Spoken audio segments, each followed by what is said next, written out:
Go7 king of the game. I believe in you, that's what he'll say.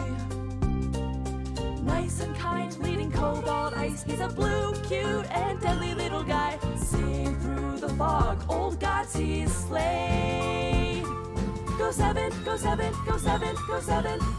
Go7, Go7, Go7, Go7.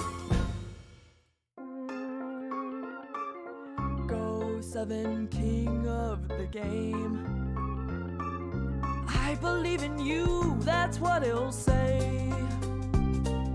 Nice and kind, leading cobalt ice. He's a blue, cute, and deadly little guy. Seeing through the fog, old gods he's slayed. Go7, Go7, Go7, Go7. Go7, Go7, Go7, Go7.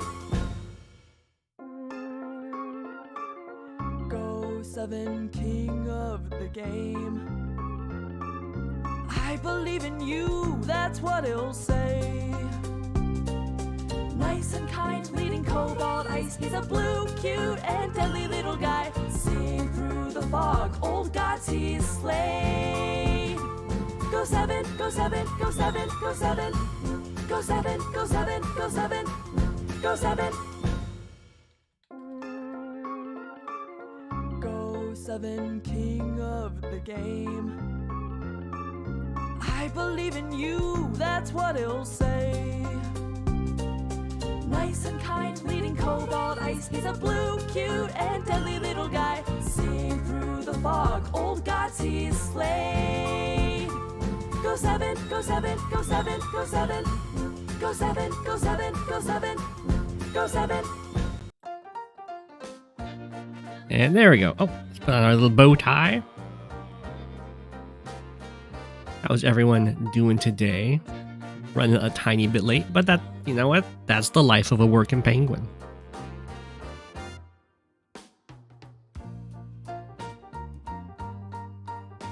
As promised. This is the Go7 game. It will be the one that we lead with.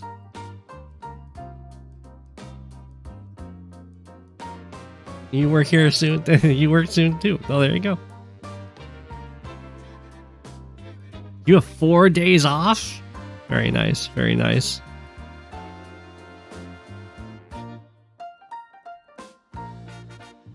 Make Starduster give a comment.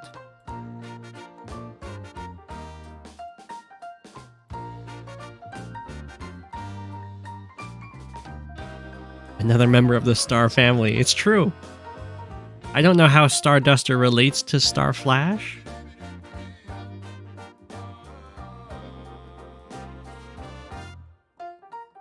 I imagine they're just unrelated. 4 days off in this economy? Oh man, that's a good point. I had not played on Tornado Road for over a year. And of course, this version's slightly different. In the old version, both players started with a comm tower. Eagle!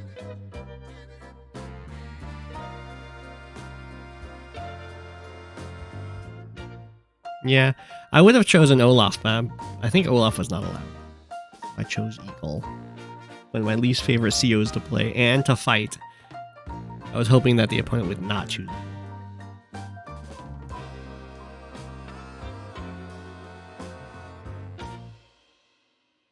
Eagle mirrors like twice as many eagles. It's true. This is the best matchup of all time. Well, in the vast majority of eagle mirrors, the eagle that gets the first super wins. We'll see if this game continues that trend. Now you don't have to review the game and you can spy on your opponent. That's true.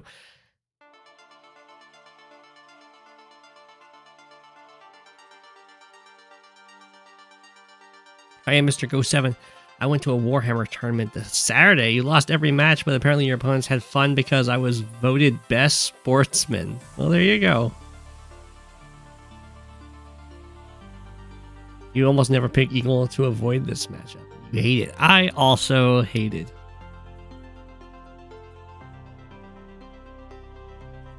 And from my understanding, there's a meta opening to this map where you like rush the comm tower. I'm assuming that's meta because I've seen other replays with people doing it, and that's what Starduster does in this game. But I decided not to do that. Yeah, I don't know about the... I mean, I might play some Live League. We'll see, we'll see. And I'll definitely try and cover it on Wednesday. Unfortunately, it looks like the Live League replays, at least currently, are incompatible with the replay viewer. So the live queue games can be played. Live League games will not get put into this program currently.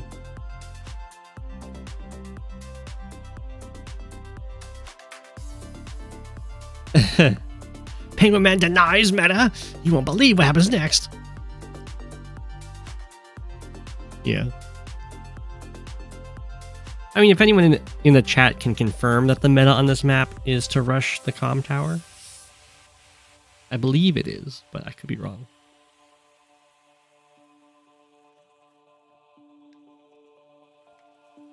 Max is better than Eagle in most situations. In your opinion, so we pretty much never pick Eagle. I mean, Max would be a fine pick. I went with Eagle because I wanted to use artillery.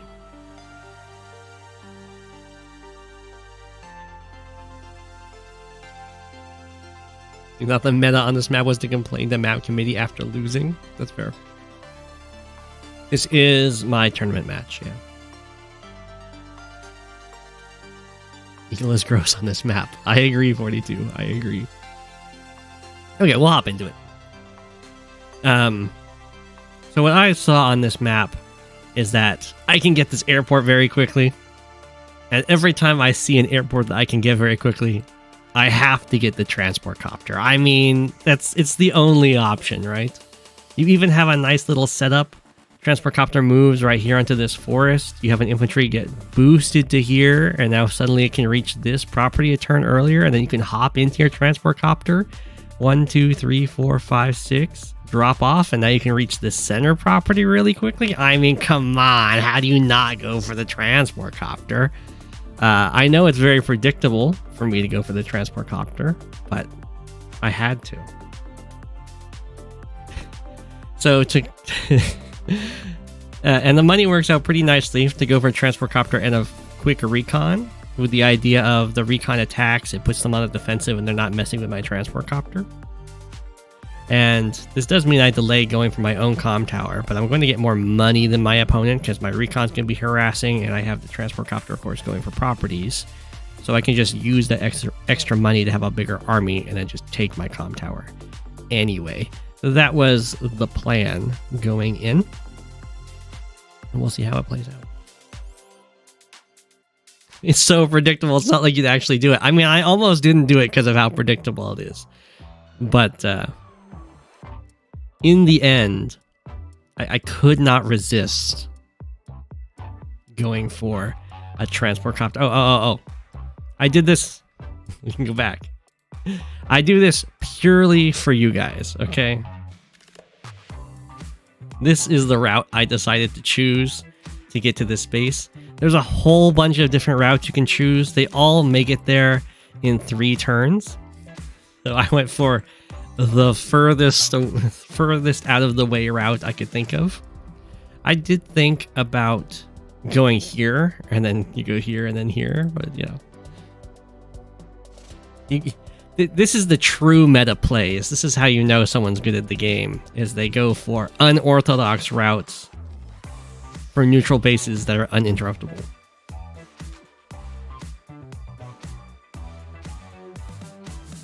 And now I'm just going to go for as much early money as I can, because I'm going to be doing some really early vehicle buys using that transport copter. time to hear the prep theory and 2 times. The prep theory wasn't much. It's okay. Exactly. I knew my opponent had fog sight hacks. So, psyched him out. But as you can see, even if you go directly for the base, you still get there in just 3 turns. And you have look at that. Look at all the extra movement you have that you can just mess with.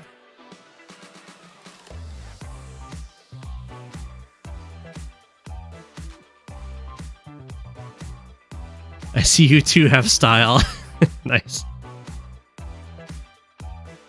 I mean, this kind of movement is something that the voice of Akasha kind of advocates, but he advocates for it in like standard and high fun games to make it so your movements aren't obvious. But of course, it literally doesn't matter in fog, other than when the match is over and you're going over the replay. So, the point of this recon is to try and harass these properties. I don't really care if the comm tower gets captured. I'm gonna run over here. Yep. I do see the opposing recon, which really surprised me because I was like, I guess you can go recon first from your 1 base, but it's already got a really steep ask of it with all of these different properties it has to capture. So going for the recon over here is already hurting the economy a little bit. And I'm fine with that happening.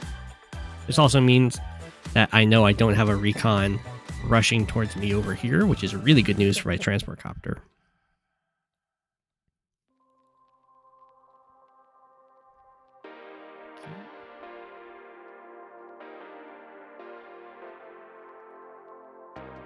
And you can see the econ lead has already begun, but that's it's only begun because my opponent bought this early game recon and is kind of rushing for this comm tower.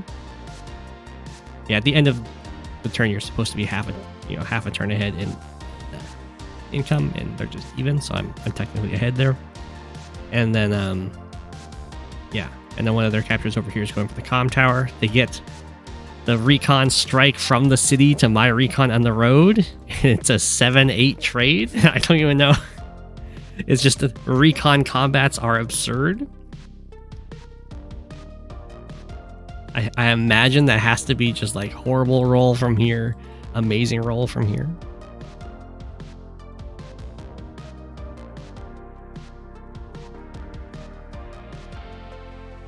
We're gonna go for our little boost.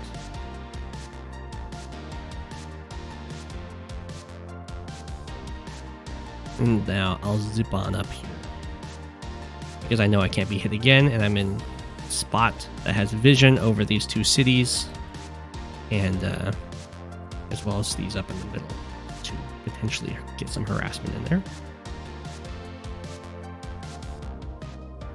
I'm not sure if Starduster, I assume Starduster didn't watch the replay, because it's very sketch to move this infantry right here when I get to attack from a forest, and then this recon moves away. I assume Starduster thought that my recon ran away, and so this was chasing it.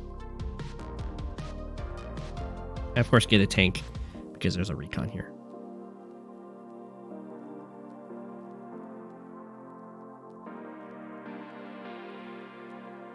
Starduster did catch up a tiny bit in the econ there, was ahead by 1 property at the end of their turn. So I get to come in here, go for a nice attack, knock this down to 6, which makes any capture it goes for take 4 turns. If it was just 7, it would take 3 turns, so I'm really happy about that. That's a huge delay, further delay on the economy of my opponent down here. And again, I just want to keep the pressure up.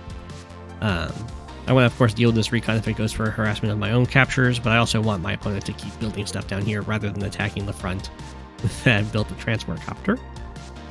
And then I'm going to get this artillery to set up for the later push to take this comm tower, which Starduster is going to try and deny using this artillery.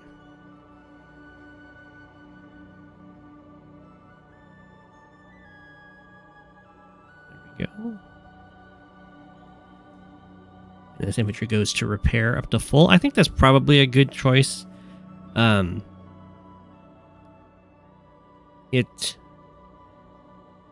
you say? It hurts Starduster's economy even more, of course, because now some repair costs are going to come into effect, and that's effectively costing an entire 1,000 in value, because it just knocks it off the 1,000 by 1,000 total by just taking 200 out. But long term, it's going to be good to have full health infantry on this front to go for captures anyway. So I can understand it. My recon's really happy here because it saw that there wasn't a tank built, and I personally think it'd be absolutely ridiculous to not build any vehicle to deal with this, so I assume a copter's been built this turn.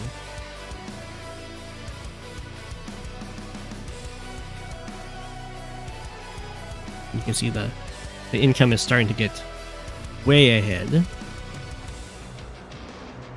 I'm ending my turn 4k up, and Starduster only has 2 cities being captured next turn. So at the end of Starduster's turn, I'll still be 2k up. It's a lot of money, especially for early in the game. So yeah, what I'm going to do is I assume that there's a copter here, so I'm not going to harass any of these infantry this turn. I'm just going to stand on this property so that the infantry can't start the capture here, because that's the only one it could reach. So I'm just going to block it that way.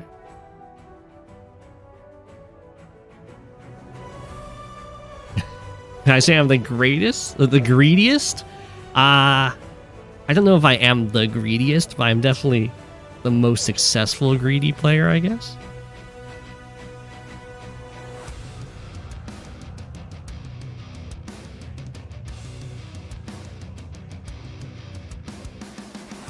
Okay.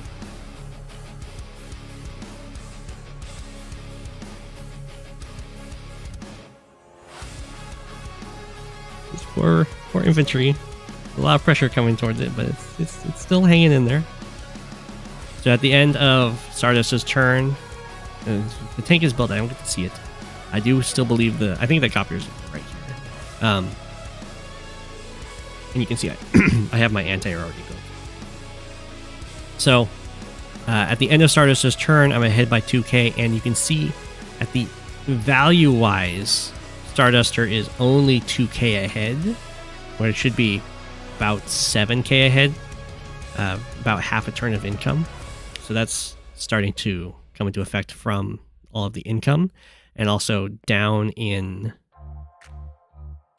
unit count, because of course I built the T-copter. They built a battlecopter, so I guess it's just from the recon dying. Interesting.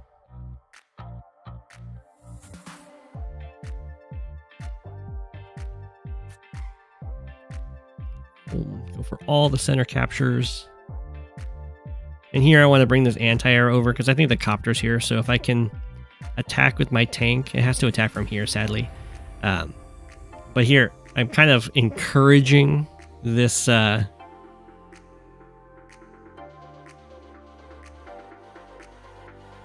basically like, well, the copter, if it wants, an infantry can get vision of my tank and it would hit my tank, and then my anti-air kills the copter. And if that's the case, which would be a little bit greedy for Starduster, then this would just be a free recon hit because this forest actually stops the tank from protecting these guys. It is true that the T-copter doesn't really... Well, it kind of counts for army value because it gets used as a blocker, but it's true that it doesn't attack. Oh, the battlecopter was a base skip. I missed that. Black boats then.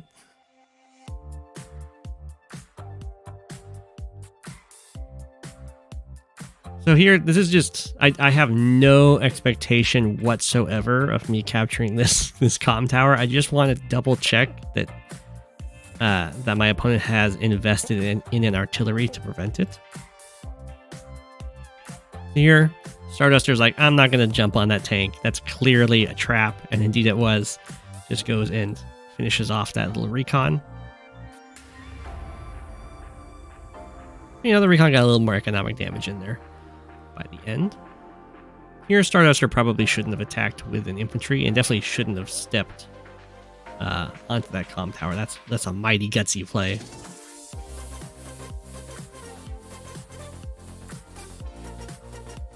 I would have much preferred Starduster just went with a deny.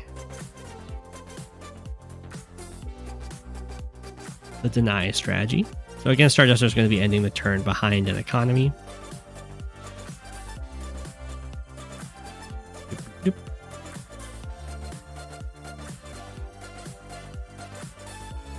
And here I'm just going to try and sneak some copters out.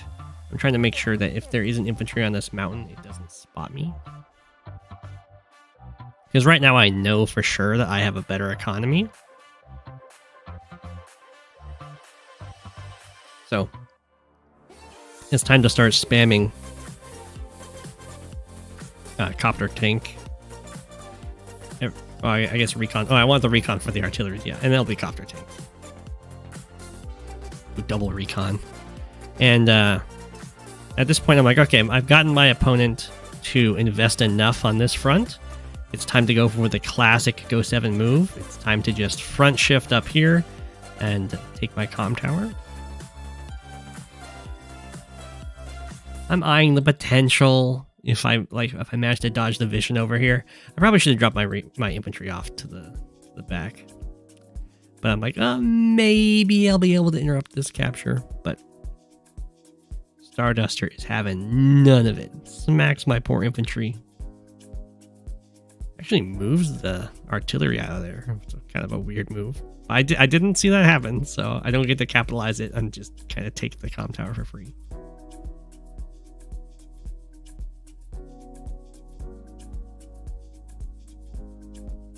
Okay. So Starduster is moving out very widely spread across the map. And you'll notice that another buy down here. So when I front switch away, my units are always going to be a turn ahead if Starduster tries to follow suit. Still no anti-airs. I have an anti-air. Starduster just built one. When do I consider how I'm going to deal with that in HQ black boat? I have no plans of killing the HQ black boat. My plans are just to get an economic advantage, get the comm tower, and then win by taking properties.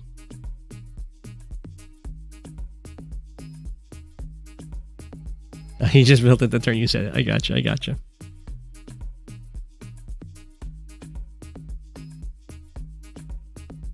Run away.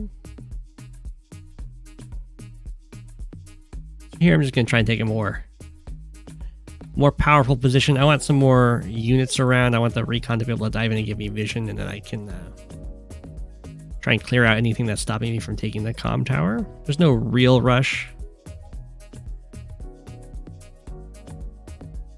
I know that Starduster has a lot of vehicles down here, so I'm going to beat them up there and just have a big army attack what's trying to defend the comm tower, take it, and get a nice advantage in the game.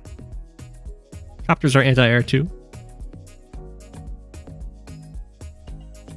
Yeah, I mean, I can go for HQ captures, but I definitely frown upon doing that because that's a really easy way to just lose the game, lose a winning game.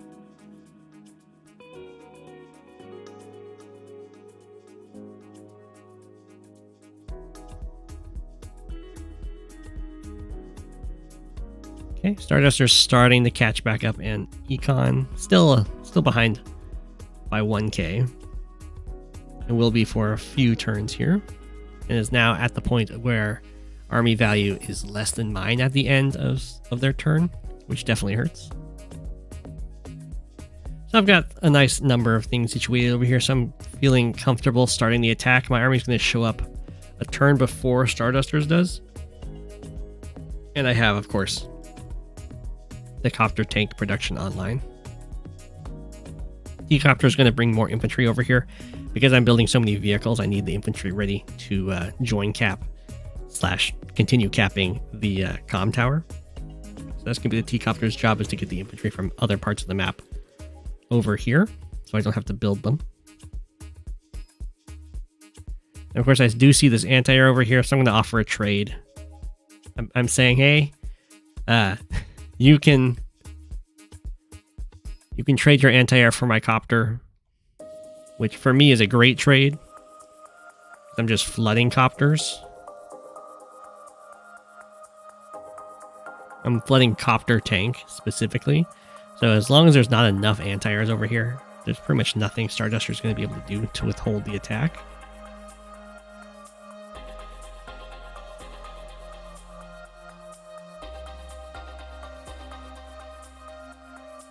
The comp tower was delayed. The comp tower cap's delayed by me for so much because I went for all the econ rather than going for the comp tower. So Starduster decides to go with the trade. Personally, I think that's probably a mistake.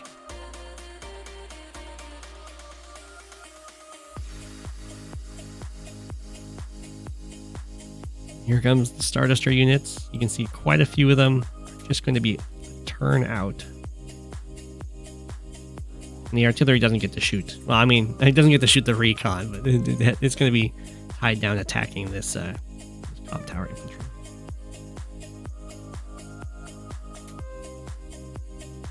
The good thing about HQ captures is they generate a lot of tension, makes for a better spectator sport. That's fair. That's fair. Didn't Torjid punish me for that exact tactic onto Athos? The delayed comm tower?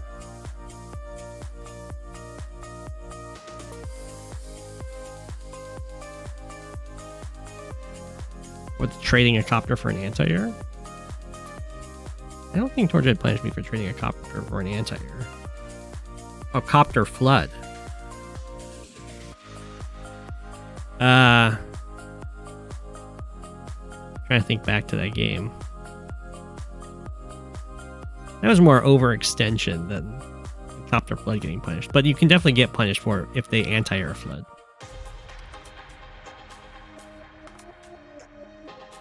But I mean, I do copter for anti-air trade is always good. Here I'm going to beat up on this artillery. It does two things.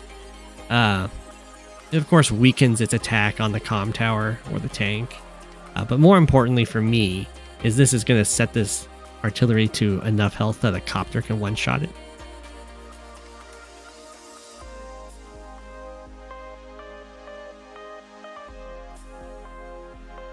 All my tanks will zoom in here.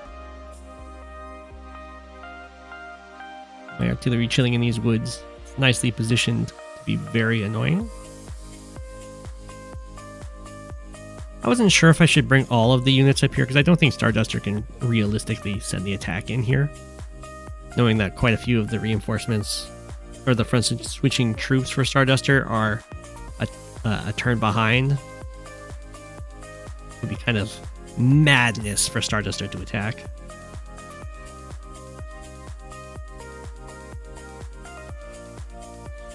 You find it so strange in Eagle Mirror there aren't more anti-air on the field?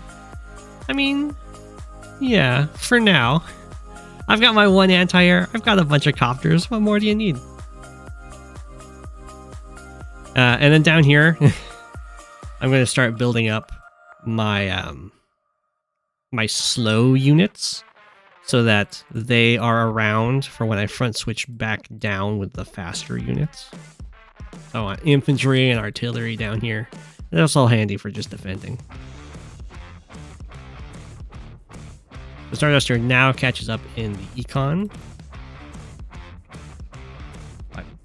by day 14. I'm feeling pretty good here. Here comes the Neo Tank.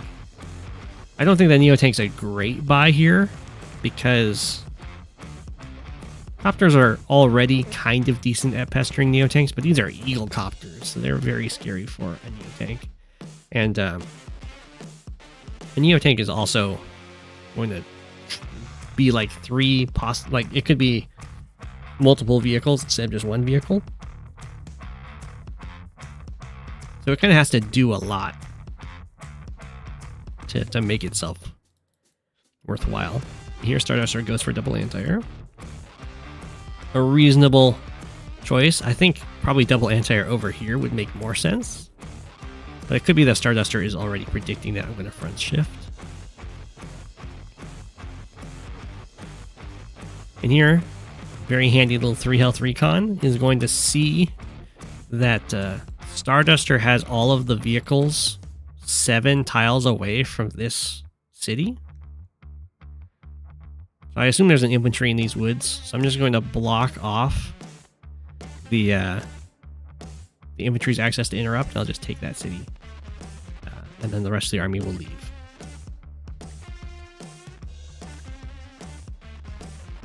Because I need to deal with Starduster's other attack down here. Unfortunately, since my army's leaving first, I'm again going to have a tempo advantage there. To where the new fight is starting right over here.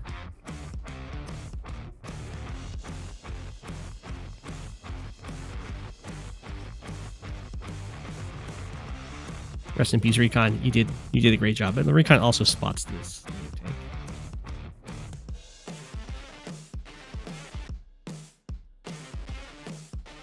So again, Starduster is a little bit behind in the front shift. Way ahead of my Air Force, though.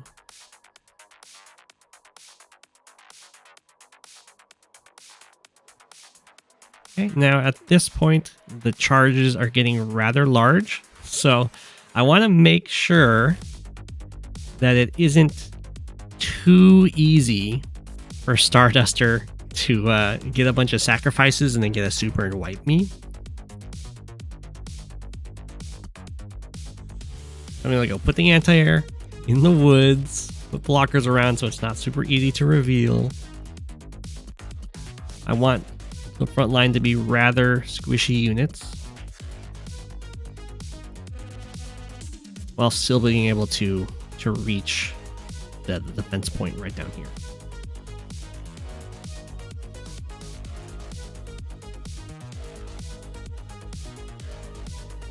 So Starduster does a really good job of maintaining vision in this game. There's so many recons, so many infantry on mountains.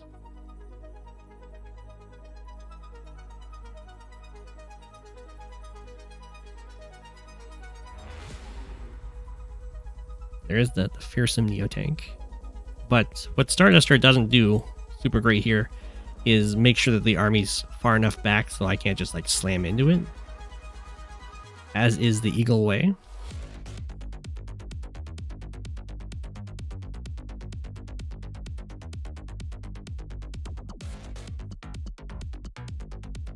It must be frustrating to fight me sometimes. I bet I made many a player unhappy after the game. I hope not. Go7 in transports, it's true. So this turn, I immediately busted out the calculator of truth. And there's 3 luck rolls for this turn. And I just need one of them to be good. So there's the 2 infantry attacks on this infantry on the city. That's a 30%. There's 2 infantry attacks on this infantry on the city. That's also a 30%. And then because it was a 6 health and a full health to hit this artillery, there's like a 10% chance that my copter won't be able to one-shot this. I think I would be actually fine even if it failed. So I failed that roll. Let's test this out. I get that one, so I'm like, okay, this is fine. I do fail that one too, though.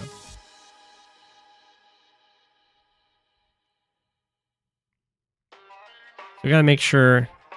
I was gonna see what's behind this infantry. See the Neo-Tank? Anti-air. Let's clear that way. Anti-air hit here. Do a little sacrifice. Hit with the tank. A little boost to get the infantry out of the way. I'm gonna hit with the tank first because I want more charge, and then the copter will swing.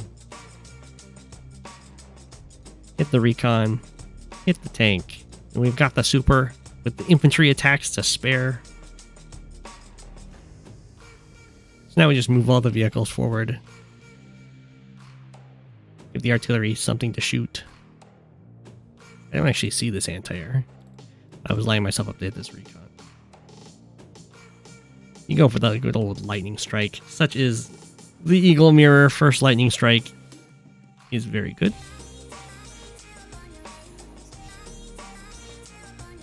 Go pick on this poor Neo tank. Make sure to move. This is a kind of a classic strategy. So what I really want to do here is to give this tank a target. So its best target is this 2 health tank. So in order for this tank to hit that 2 health tank, I need to move this 9 health tank. This 9 health tank's best target is this 5 health tank. So now I need to move the 7 health tank so that this can hit here, so that this can hit here. And that's why this guy goes after the anti-air. It's just to maximize all of the backwards vehicles targets.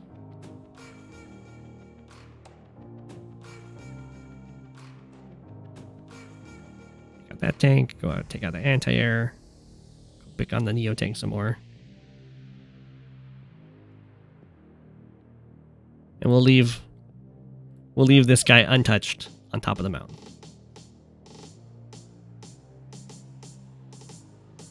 Such is the way of the eagle mirrors. How long did the turn take to plan? To plan, it doesn't take very long. It took... when you're going for eagle supers, I make sure to like triple check all the charging, so that probably took like 40 minutes. Yeah, triple the unit count now. Yeah. How much? I mean, I was already ahead by the start of the turn, but it was almost 100,000 damage.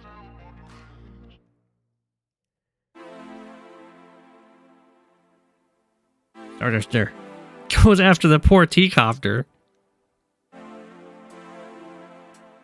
Hits the anti-air Neo tank. Gets a lightning strike. Starduster didn't even build. Well, Starduster's just going to go for the super to then resign. GG.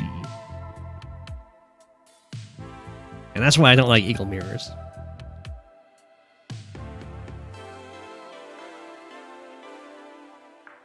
Yeah. I liked my strategy for the map. But yeah, a lot of it just comes down to who gets the eagle super first. The eagle mirrors are fun. Sure. And it comes down to, yeah, a lot of calculating charge. As Have It said, what you do is you calculate the worst possible rolls to make sure that you can still get the super. And sometimes the worst possible rolls is you doing more damage to them so they do less damage to you.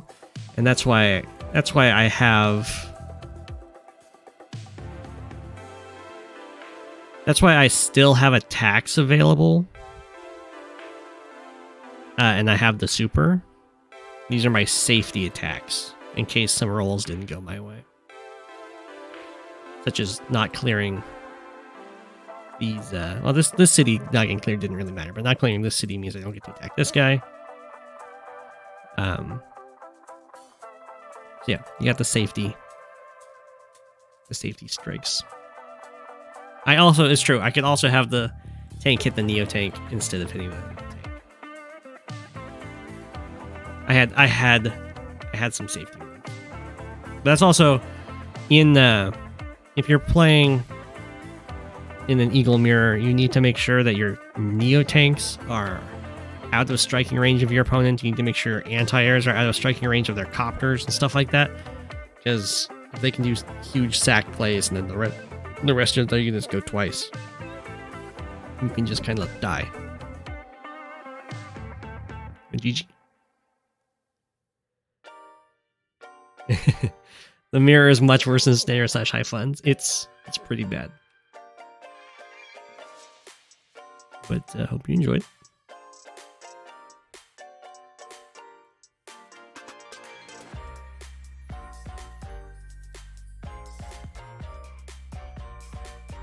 So we have Dark Raider versus Rip. Hawke versus Sturm. The World's Legacy? Oh, it's this map.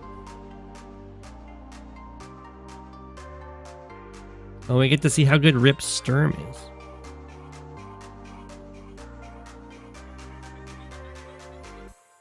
The same map you submitted.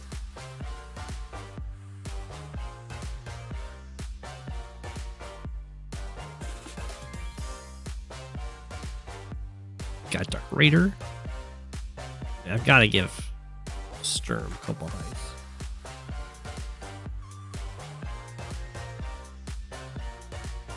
Two lab map. Yeah.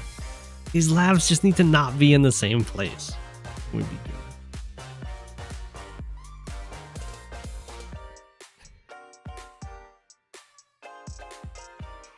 Pretty hard to cheese somebody on this map because two labs.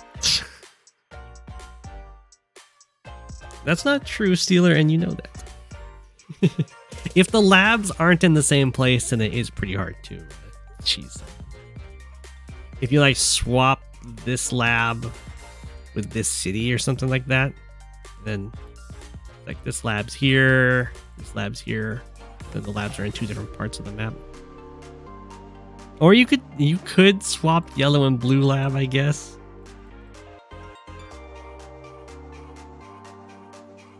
Swap the lab and the spy base.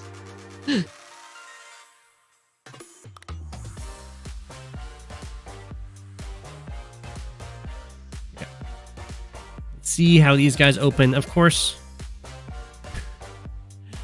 Sturm can go for very fancy moves, do the free movement, and as we can see here, Rip is a top player because just like what I was doing, you go for the mystery moves to psych out your opponent in fog. This is, of course, going to take just as long to get to this neutral base as walking straight towards it.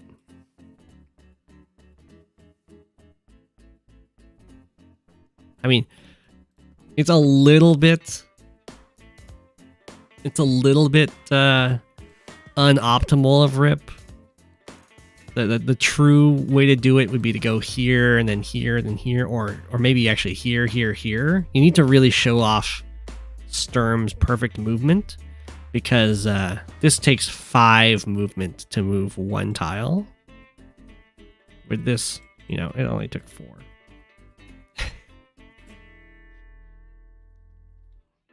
A little bit of a critique. It could have been a little more fancy. It's good. Neutral base in and out. You've got the loop at all. Yeah, this is pretty good too. Yeah. Sturm privilege. Get to this airport faster than anyone else. Just takes 2 turns rather than 3 turns. Just classic. Also, of course, you also reach the harbor a turn earlier than everyone else. There's just lots of Sturm privilege on this map, which usually means that Sturm gets banned. But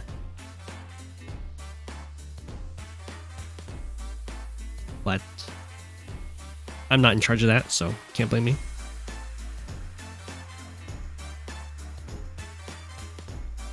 Pipeliners are unfortunately not allowed.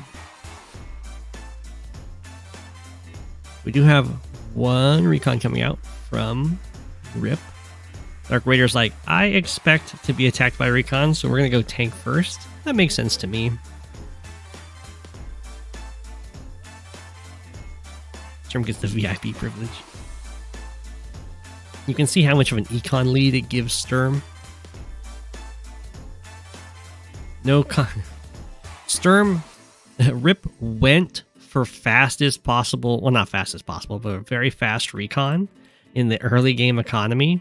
Still ahead in economy at the end of Dark Raider's turn. I don't think Habits was in charge of it either. You blame JJ.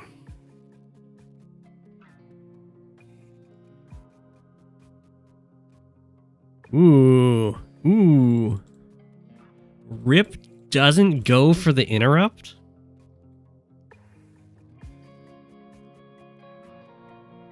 That surprises me.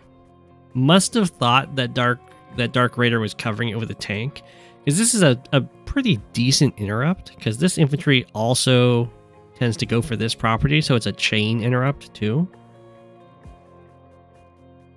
It's probably worth even being hit by a tank, but interesting.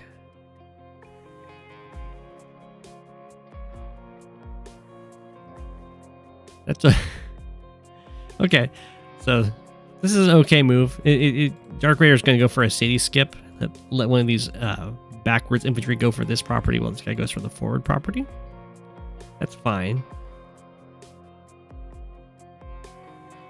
Now there is a tank guarding over here. And there's multiple... This is... Oh. Rip doesn't actually see this. But we'll see how Rip goes about attacking over here. The nice thing about this recon's position is if there was a tank built from this space to go up this direction, the recon would spot it going across the bridge over this missile platform. So we'll see how Rip decides to go about this. The ideal way is to move right here, hit this infantry, and then that would also be blocking this infantry. But of course, this infantry is not known about. So what Rip might do instead is just go stand on the city. We'll see. Oh, now Rip does go for the strike from the planes. Better defense.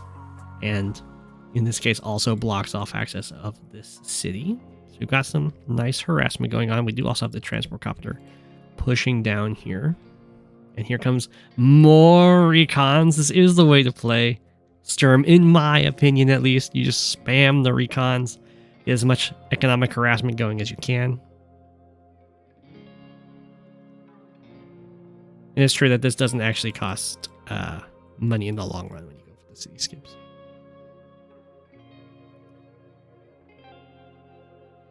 You advocated that Sturm not be banned? You figured the Hawke level damage would murder him? Here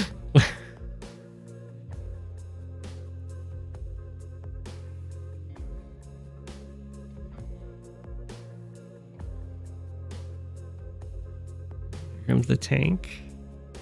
We'll see if Rip decides to back off over here. And how gutsy Rip is feeling with these recons. Ideally, in my world, recons are very gutsy. I don't know about moving there rather than this forest gutsy. I'm not quite sure what this guy was looking for. I guess it was just to see what was going on with this property. Oh, come on. What is this? So, the way I would usually play this is I would want the recons all kind of grouped together as a recon strike force. A lone recon on a front isn't nearly as scary as a whole bunch of them, because they can like give each other vision. If this wasn't fog, then I'm more happy having lone recons. But the problem with fog recons, especially for Sturm, is they have 5 vision, but they have 8 movement. So a lone recon limits its own striking distance. But when they're grouped together, they can kind of leapfrog each other's vision to get more targets.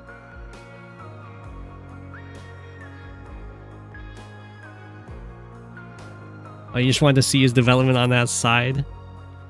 Rip, you don't need to see the development on this side. You see the development on this side. There's no vehicles here. The vehicles must be over here.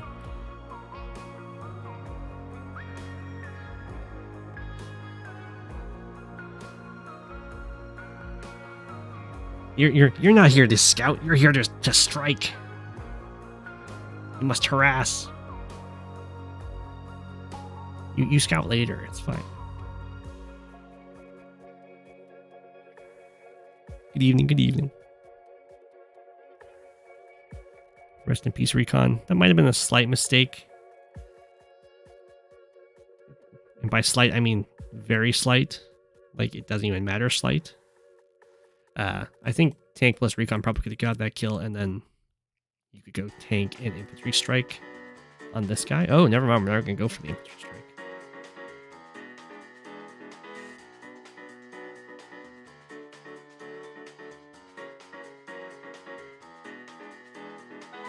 should be charging forward. But I like this one just kind of chilling on this missile platform.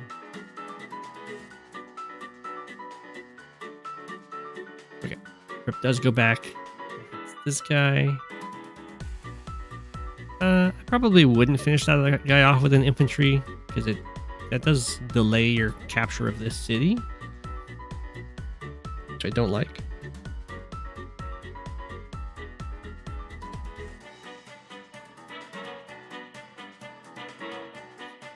Tank doesn't reach. It's a free interrupt. But to the shame of Sturms everywhere, Rip is ending this turn even in economy? What happened?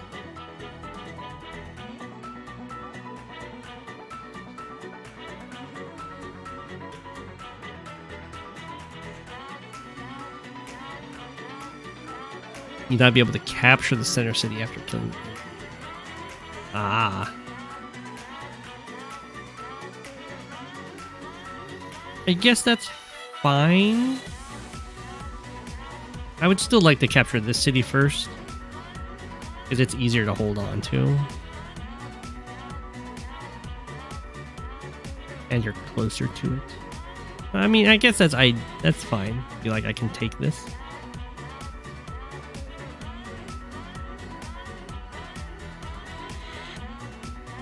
It looks like you can. Who's that? I did hear that Live League is now official. It is a pretty bad copter. Going for this backwards capture.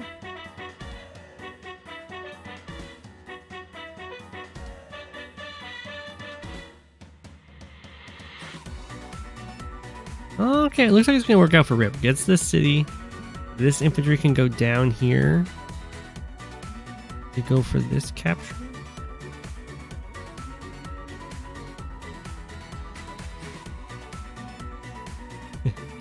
Helicopter doing some medic lifts to go back and go pick up some more infantry. Looks good, looks good. There's a lot of kind of free-ish attacks over here for Dark Raider, which is hardly ideal. Anti-air is like perfect, in the perfect position to cover both tanks. I'll be interested to see if Rip actually manages to hold on to this city. I do agree with what Dark Raider's doing, by the way, just building like a ton of tanks. I don't know so much about the base skip, especially against Sturm. Kind of need your infantry.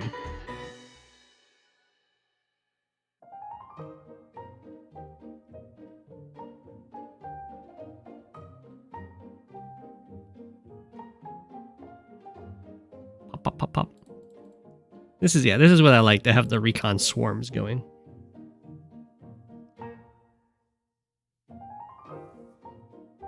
I think Dark Raider went for the base skip. Probably to have 17k next turn, but also because this base infantry isn't immediately impactful. It's like really slow. Slow unit to reach the front lines.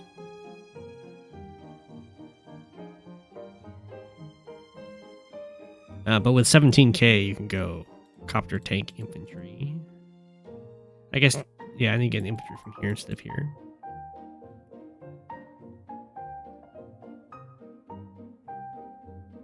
That would be my guess.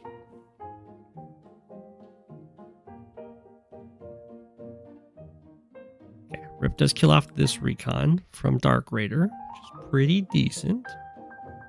And now we do have the nice econ lead coming into play.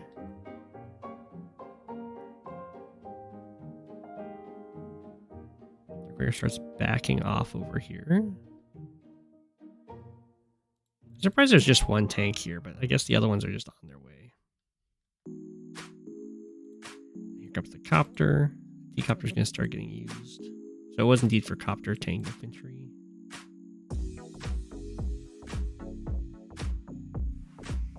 Rip did get this city. Let's see if it holds. Doesn't get this city.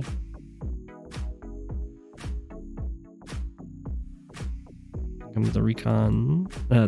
The tanks attack the tank. The interrupt.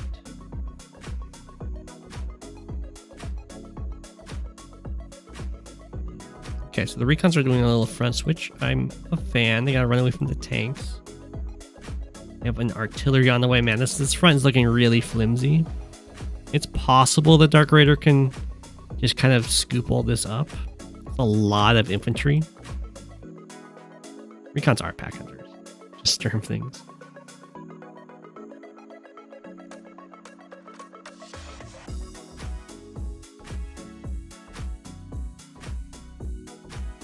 One cap. Dip some tanks.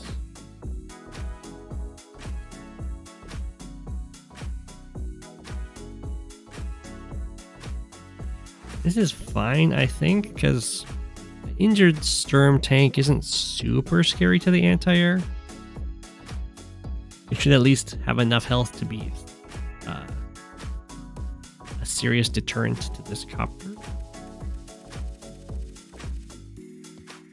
Okay, we got some Hawke recons coming out here. There is still a pretty decent income lead for Rip at this point. And there's some more captures going through. Dark Raider's kind of going for a slower push up here. Some of the tanks leaving. Okay, so the copter comes down here just to get some harassment. Making sure to be outside the anti-air range, of course.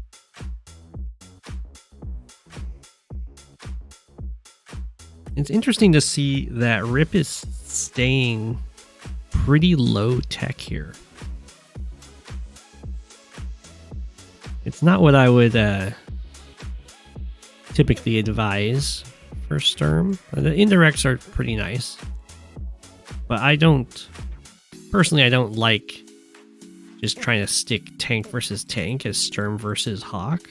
I don't think you're going to have a super fun time with that. Once the Hawke powers come in.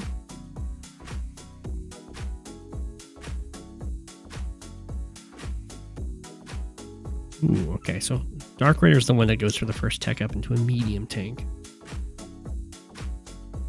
Sturm rockets are pretty big. Sturm Neo tanks are pretty good. They can actually get some one-shots. Not as much, of course, as Sturm Mega Tanks. We do have Sturm. Rip is nicely ahead in Econ here.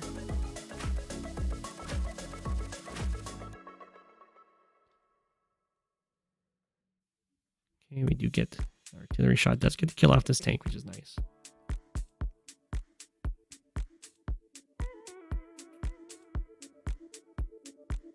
There's some very good harassments up here. I think Dark Raider really needed to keep these tanks kind of all grouped together with this push up into all of these properties. This is really good by Rip to just like harass all of the infantry. There was quite a few up here. There's still one that's at full health.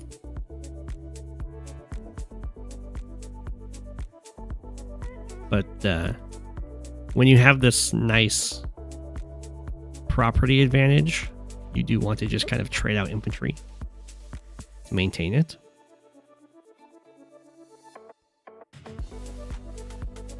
Oh, the medium was to magnet the meteor if it would come. Okay, that makes sense.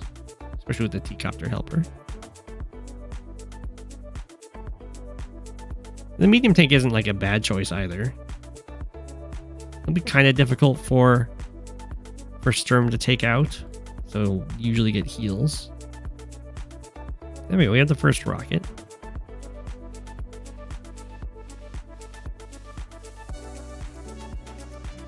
We have a huge number of tanks here for Dark Raider. We got 8. They're actually pretty similar in infantry count. But of course, there's still 6 recons on the field for Rip, and they're getting that nice harassment going. An 8 income lead. Okay, I was definitely doubting Rip's Rip's economic advantage early on, but at this point, it's looking really nice. That's kind of a pretty passive turn there, but it's okay.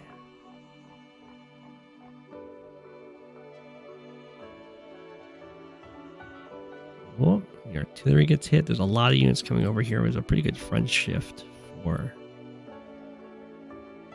Rip. We're getting close to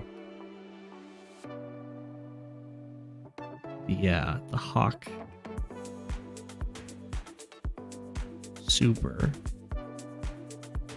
We'll see how much damage that gets done in this fight over here. We also see that Rip built a recon in the scout base, and this is exactly when you'd want to do it. When you're way ahead in econ, the fight's about to start opening over here, so you want both the vision to have targets to attack and to see what's moving up here. It's very well timed. And we do have another magnet being placed here. Seems good. I would be surprised if Rip used the power here. Okay, there we go. Now we're going into the Neo tank. One rocket into the Neo tank. Seems fine. Going for the comm tower. That's something that Dark Raider would definitely prefer not to lose.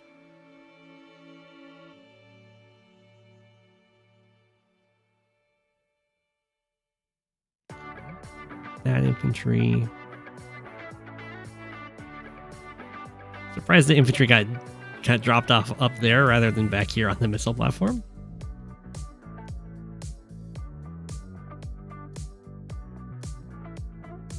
Okay.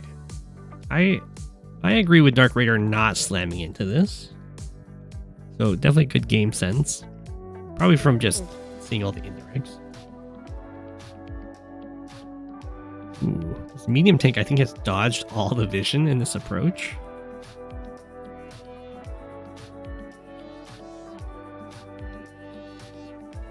Okay, Rip super up over here.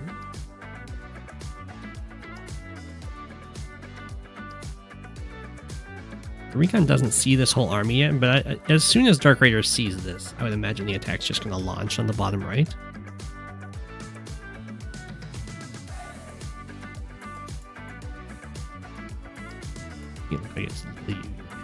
Oh.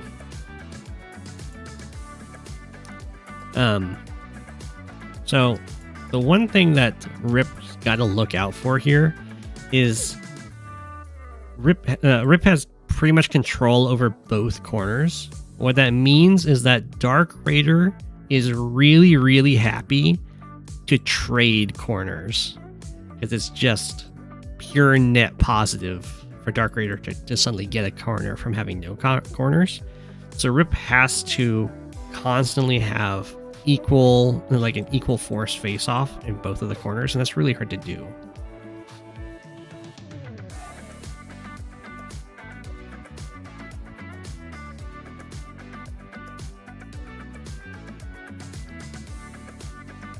Okay, Dark Raider. I'm surprised Dark Raider attacked into this. Not at all surprised about attacking it. We're gonna go for the Black Storm. Gonna do a lot of damage. Free 30k. Pretty good.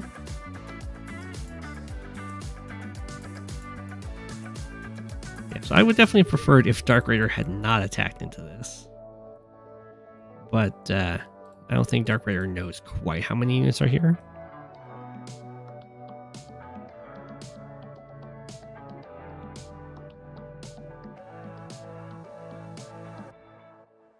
Yeah, the fight going down here looks much better, although there's only 3 infantry with it. It's the meteor strike. Oh, we have a magnet. It's a pretty decent one. Ooh. So here for Rip, I would advise against using the super. Unless you think that you know exactly where the meteor is going to hit, you can pick those units off, because It does do like extra damage, but it's gonna do extra damage to units probably in a spot that doesn't matter. And you can save a lot of charge to get another normal power off pretty quickly. Just to get another turn with extra stats and another meteor to deal with.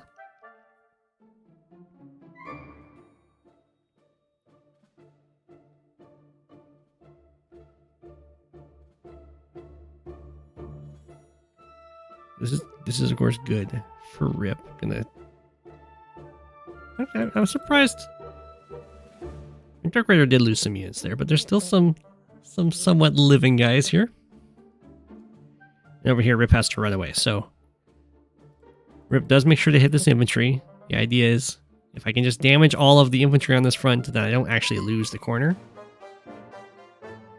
But this is a very good situation for Dark Raider.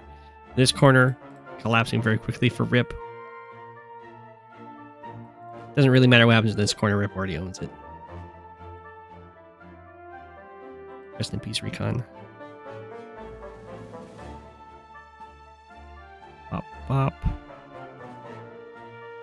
That infantry, now we're one tile away from capturing the city. Nothing could reach here, so Rip is going to get this city capture.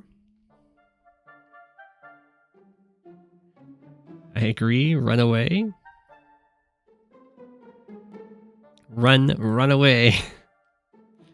That's not running away. Guess I'm going to try and regroup there, but that might be fine.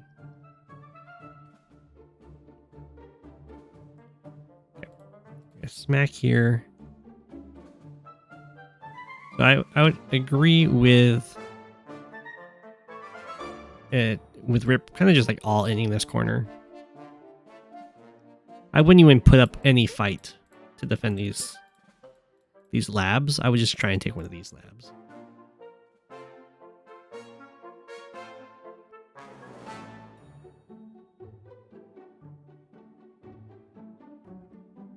Or you'd have like a unit maybe to trying to delay the capture.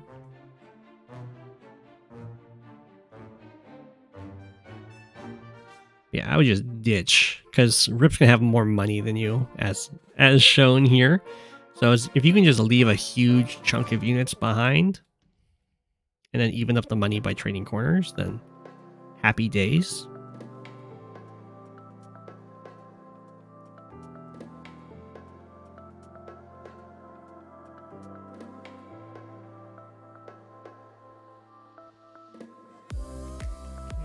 Comes down here in spots. We are still at the nice 9k income lead. It's going to start shrinking as this city gets captured. Sure, Rip's going to take this city, but that's a neutral city. This is a player-owned city. It looks like Rip's going to just try and cut the losses. Be like, fine, I lose these cities, but I'm going to maintain all of these ones.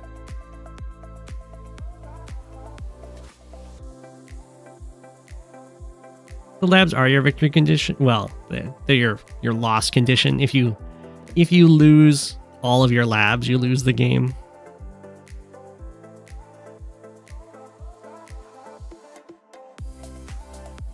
So all you have to do is manage to capture one while delaying one. Yeah, on this map, if there were HQs, it's if you lose an HQ, you lose the game. And this, it's if you lose all your labs, you lose the game.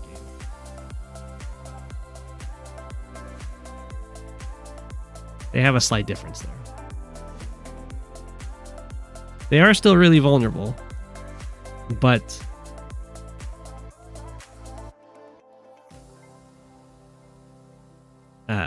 it's pretty unrealistic to think that you're going to be able to defend against this army if it tries to take your labs in a way that's manageable.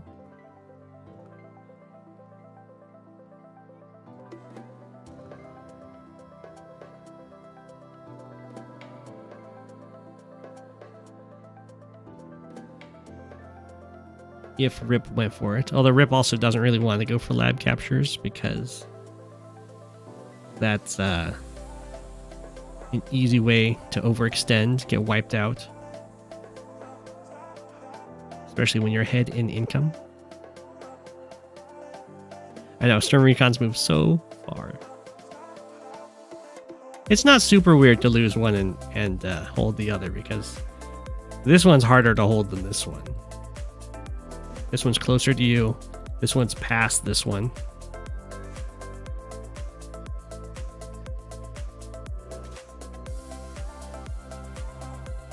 And you don't have to hold it forever. You just have to hold it long enough to capture one over here.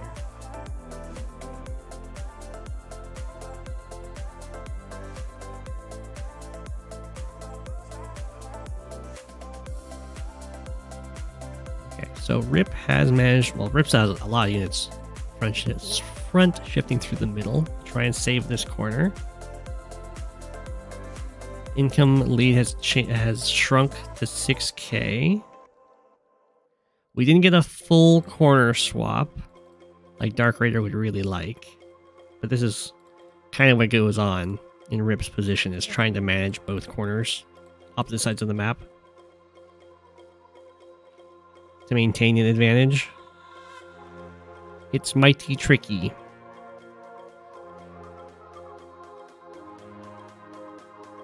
Okay. Yeah, this.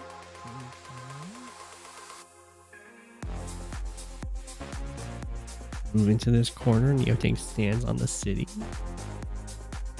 Looks like Rip wants to try and make this a 3-front battle. That would be kind of a mistake for Dark Raider to agree to that.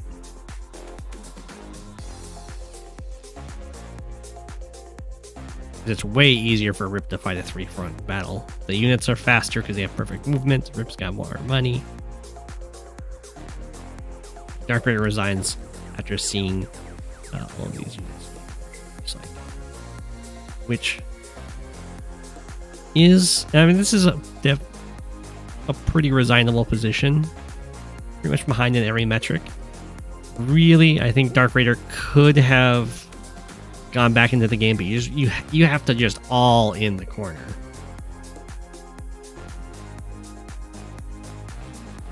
In theory, if you can get the if you can all in the corner, trade corners, tie up the income, then Hawke Super is definitely a lot better than Sturm's. So you can start working your way back into the game, but it's definitely tough. I mean, Sturm's perfect movement is really strong on this map. So GG. But you did get to see how tough it can be to maintain control over two opposite sides of the map like that. Even for Sturm with the perfect movement.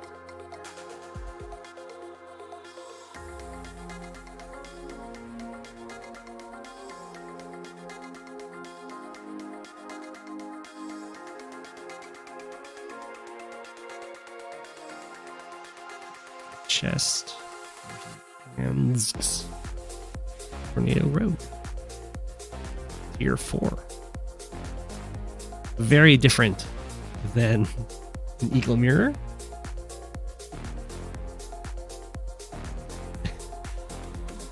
Rip, I'll say only at some points did you bring shame to the entire Sturm community. Once you got your recons going more for the harassment, you were back in line with the Sturm community.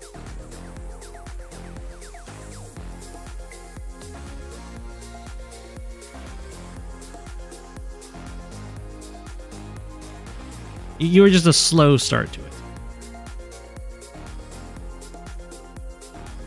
Good night.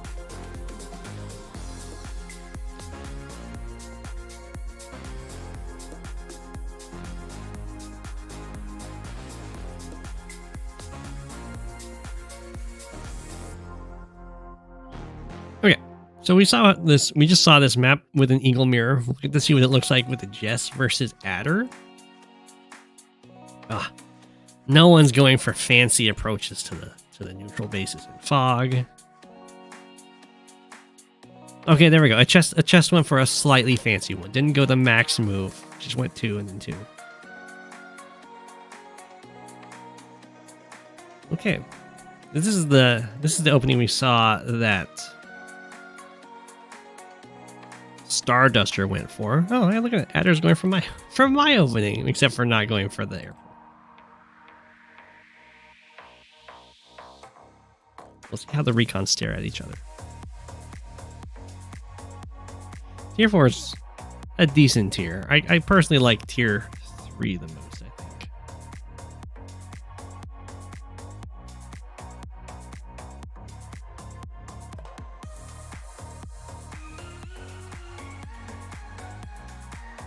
Slightly different recon movements going on here.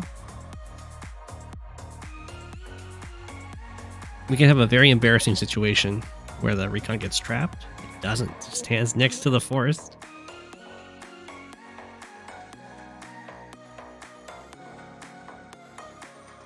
We have the tank follow-up. The recon. It makes sense. We have the fast artillery. This is almost the exact same opening that Starduster went for. Get the 6-8 trade. The Jess privilege.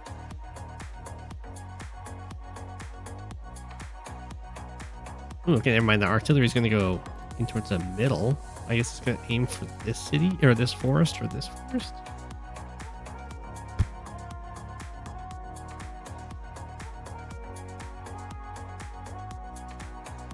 The reason that the recon's being built here is that this base doesn't have any good properties to send infantry towards. This is a slight mistake, in my opinion, for achesst.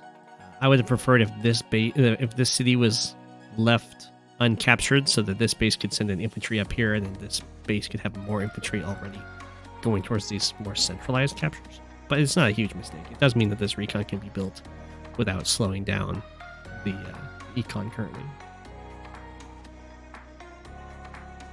You have the recon and recon violence. We're about to have more of it.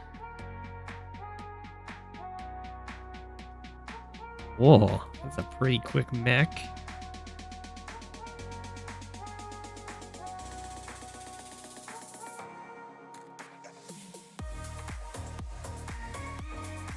Seven, 4. The infantry is just gonna bide its time.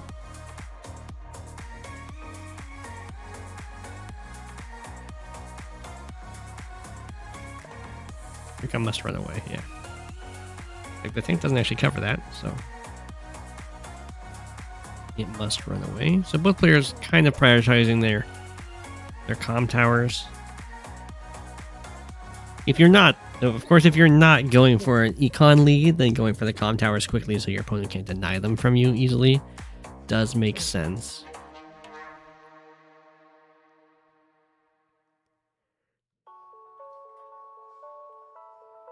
Because you won't feel like you're in an advantaged position to just take your comm tower later on.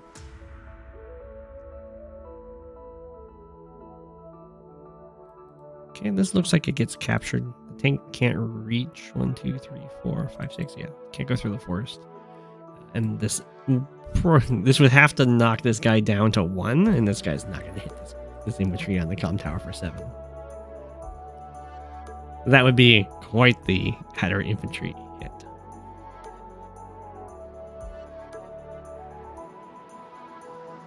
It looks like we're going for this forest. I'm not super thrilled with this forest because the artillery doesn't cover any real cities at a distance. I guess it covers this city, but that's kind of already safe. It sort of covers this city, but only if there's a unit on the city.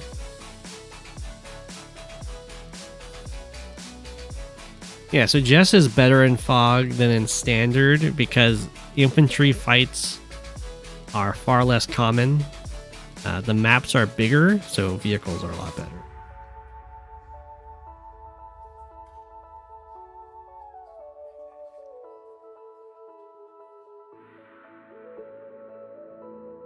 The maps are bigger and they've got less terrain on them. So infantry fights are far less common.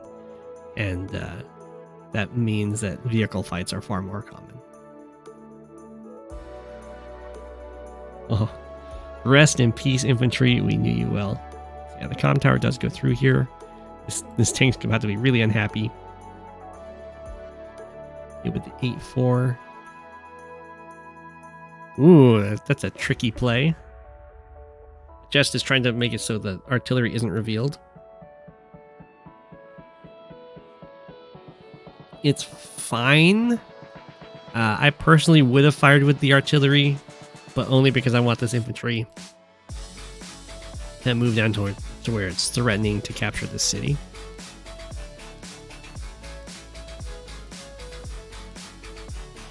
I have any advice for someone who seems to get worse the more they play, been losing against lower and lower rated players recently, I would look at what you're doing. If you're noticing something you're doing the same every game, and just changing that one thing, just keep changing one thing at a time. You can also look at higher rated replays. They don't even have to be like top tier, just to see how they're like opening the game, what units they're buying and stuff like that.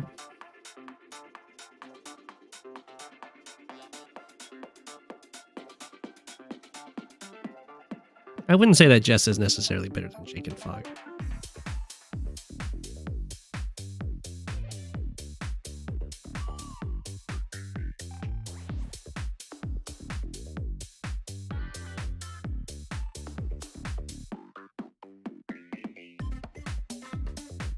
What the? Steal it. That's not very nice. But also, going into like the plan for the match stuff, that's more of higher rated play. Is like I have a specific strategy that I'm going to do. For the most part, when you're learning the game, you're going to just be sticking to to tactical play. I want to fight. Having better engagements. Although you can start with strategic, then back. This was... Oh, I was going to say this isn't revealed. This is very unfortunate for achesst's tank. It attacks from the comm tower because that's, the happy terrain. 3-star defense terrain. And it just happens to be where an artillery and a mech are both staring. For the most unhappy tank you have ever seen ever.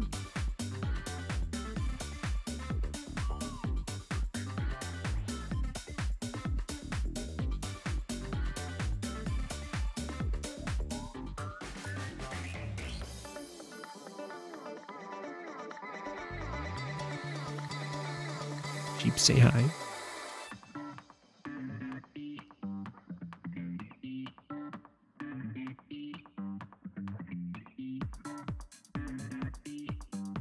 Jess is about to be really sad down here, but the fight up here looking pretty darn good. The mech didn't even get to attack. Okay, that was probably a mistake. It's kind of a blatant trading of a 3 health tank for a 1 health tank. Whoa, that's a weird side slip. It's not even needed for that interrupt. It's needed for that attack, but that attack's not great. Okay, it is needed for the mech capture on the comm tower. It's a weird side slip because usually you do side slips earlier in the turn, so you get more units to increased attack and movement.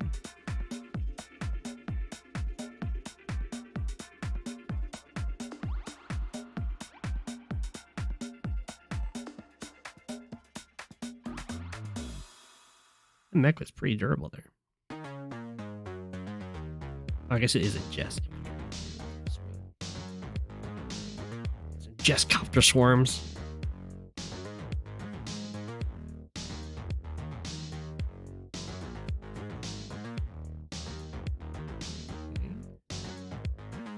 Something that's nice for both Adder and Jess here is giving that +1 movement on anti-airs.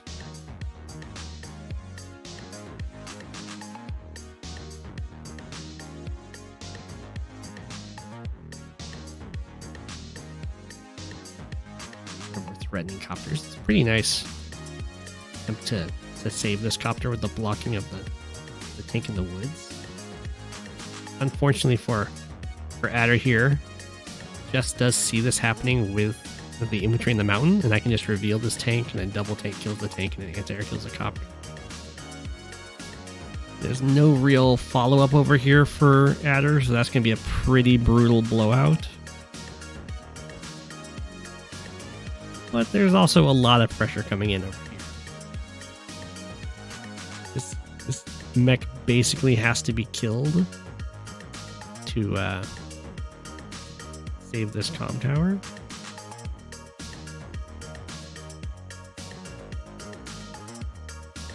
And it does get taken out. The artillery got knocked down to 4, so that's pretty decent. We have a tank majority over here. Then we get the nice reveal. Take these units out. It does give Adder a lot of charge, but I mean, it's a really good strike. Going for the comm tower is a little iffy unless you're going to cover it with like an artillery. I guess that the tank's covered.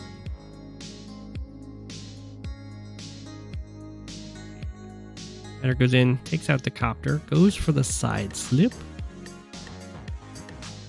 Artillery runs away. Yep, this infantry seems fine. Can go for the capture on the comm tower again to try and force a vehicle to hit there.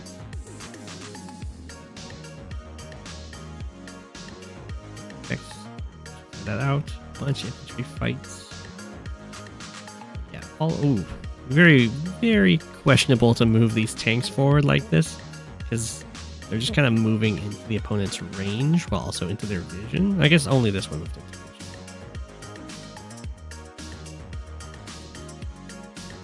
Let's see. Where did the Adder... Oh, I see. The Adder tank over here decided not to go for this strike on this tank. Well, if you don't go for the strike on the tank, then this becomes a little bit worse, because now these tanks can just kill your anti-air, and the copter can just go over and interrupt. Yeah, like that. Ooh, I'm surprised. Wow. That's that plus 10% defense from the power being active. I'm amazed this tank didn't die.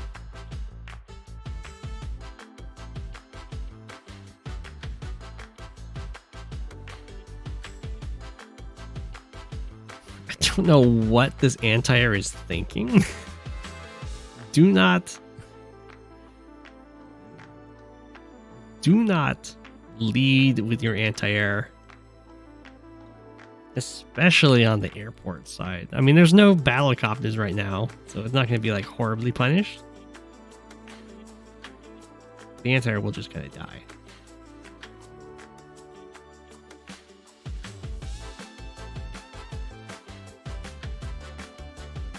Oof. Infantry wasn't in position to interrupt. Ooh, good strike on the artillery. It does kind of overextend the tank. In fact, I think I'd prefer if the tank just hit the other tank because the artillery didn't have a target. But it's still pretty cute.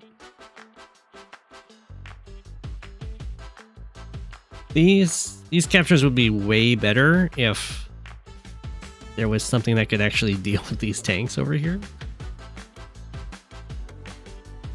Because then the tanks have to like make decisions between saving properties and striking vehicles. But here, or like striking vehicles or being struck. But here they just kind of get to strike for essentially free. Does this reach? Oh, it does reach.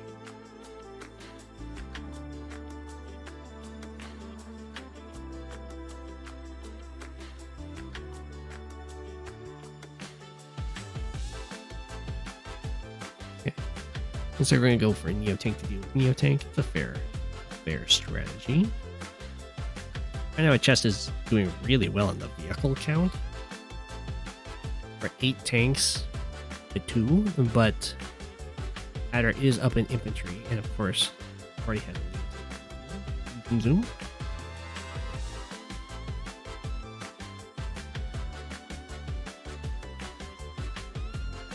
Okay, I definitely agree with backing off. I'm quite sure what that anti was thinking. He must not have had a great spot to go.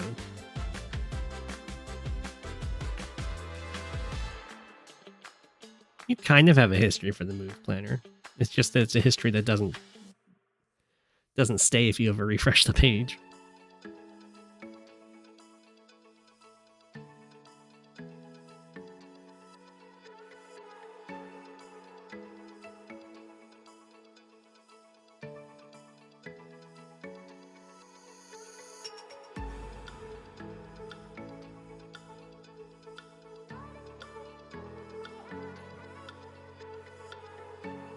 Whoa, Adder goes straight to a stealth. No. Stealths aren't the best for cost-effective firepower, which is a really big problem when you're just getting swarmed by little vehicles. And the stealth hits a tank for like a slightly more damage than that tank would hit it, while costing over quadruple the cost. Well, not over. About quadruple the cost.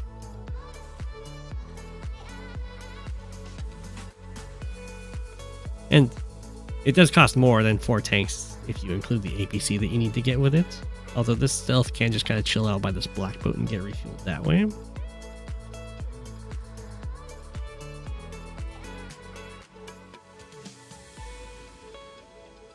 The stealths do hit like Neo tanks pretty cost effectively.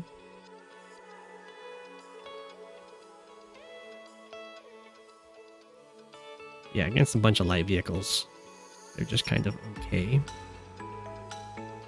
Yeah, just rockets. I'm not the biggest fan, but I mean, they'll hit hard. They'll definitely hit a Neo tank.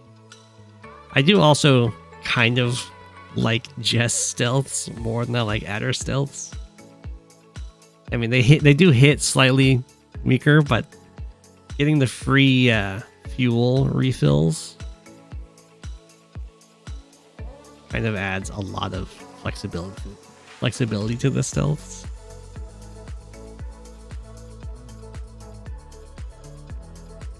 We'll see how Adder's stealth goes on. Down to 32 fuel, so it's pretty much got to go over to this black boat right now and get refueled. Otherwise, it's going to have to ditch in the middle of combat to get refueled.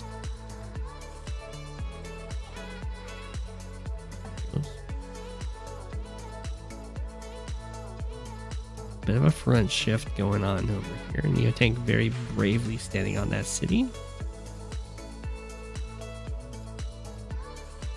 Got quite a few of these mechs on the field for Adder, and they've been kind of doing okay.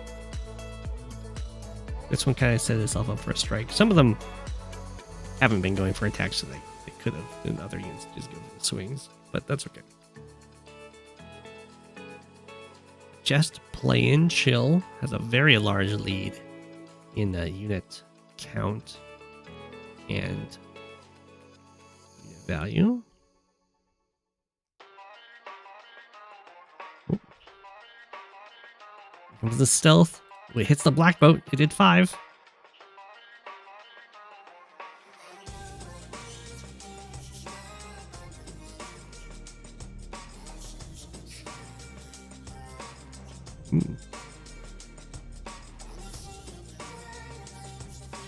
Pretty aggressive attack up here. These units are definitely very exposed, but it does kind of split the attention for a chest. The attack on the HQ is always going to be a little bit scary for sure. So to send units up here to deal with this attack does mean that the defense around the HQ might be a little too weak. See how a chest decides to deal with it. Get the rocket strike. Finish off this anti-air. Do some copter swings. No Jess power used here yet.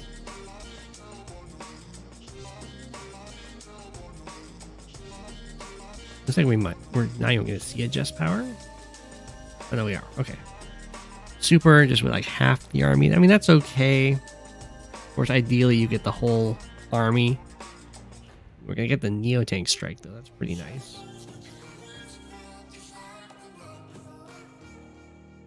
Okay, it looks like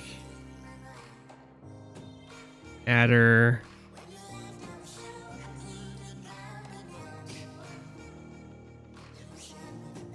2, 3, 4, 5, 6.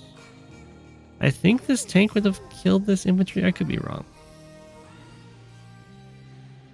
But then let the anti-air like interrupt this capture. But it could also be that Jess is just thinking this capture doesn't really matter. If I pretty much wipe out your army, then you having one more property than me both won't last for long and won't make that big of a difference.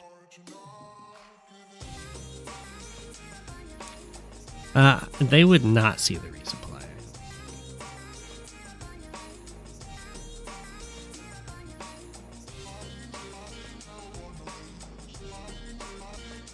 Jess is guarding the HQ. It's not really needed to be guarded at this point, but Stealth is going to go over here. This is its, as you can see, its most cost-effective target is to hit Neo-Tanks. It doesn't like one-shot them, but it does hit them pretty decently.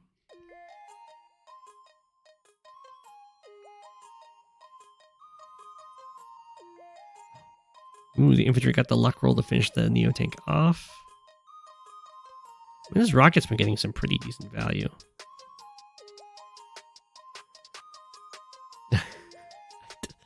This is a little bit of a questionable side slip. I think it's a side slip for a single mech attack.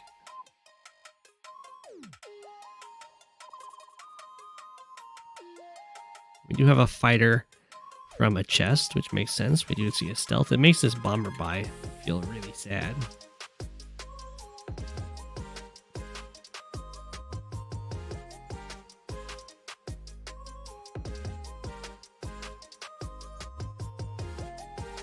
Copters.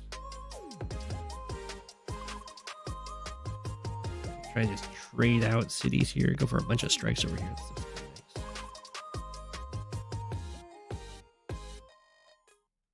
Just way ahead still in unit count and unit value, and still actually even in income, which is pretty surprising, despite this city being flipped. Okay, stealth finish off the anti-air. Anti-airs are pretty resistant, but of course a 3 health anti-air on the road still going to go down. Stealth is out of the fighter range for one more turn. Sending in those multiple sacrifices really hurts because Adder's down 7 units at the end of their turn there. And yeah, now Jess is going to attack with abandon because this is all covered by a fighter.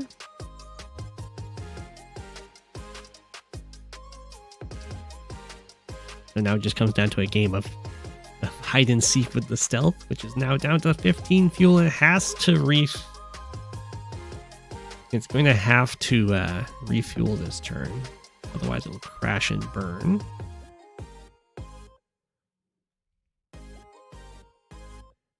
Side slip. Bomber goes for the hit over there. Takes out the medium tank. Anti-air. The rocket's going to get another attack. This is a really good rocket. Okay, the stealth goes. It refuels.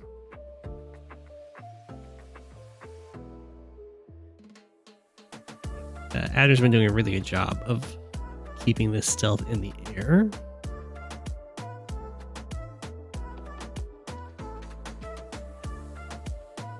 A few attacks here. I assume the fighter's going to hit the bomber. I mean, hitting the bomber, it's more valuable than even hitting the stealth. Unless you have an anti-air that can hit the bomber, of course. Pop, it gets knocked down to 1. It does survive. Due to combination of Adder having the plus 10% defense going and Jess having minus attack for fighter here. Top is looking really good for achesst, and the bottom's just kind of in a big old brawl. And again, yeah. Knock it down to 1. Somehow fail that roll. Doesn't fail a second. That would have been ridiculous. Rocket's going to get another good shot off. And Adder just resigns. Yeah. That was a very brutal vehicle fight going on throughout the entire game. I kind of liked the mech plays. There's just a little too much stuff getting exposed and picked off, and then, well, it was really good maintaining like the fuel on the stealth. The cost effectiveness of it, as we saw, isn't the best. It never got attacked, although it was going to get shot on the next turn, but I think it might have barely paid for itself. It maybe 2 tanks and a neo tank. Does stealth do 5 damage to an anti-air base? I thought it was less than that. It might be.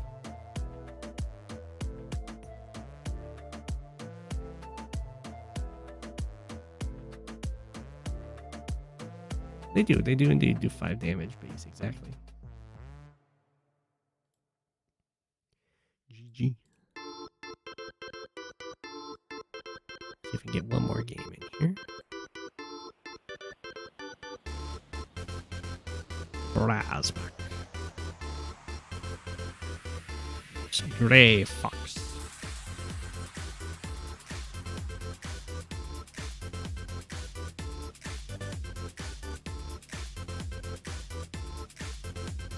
Splintered is the name of the map.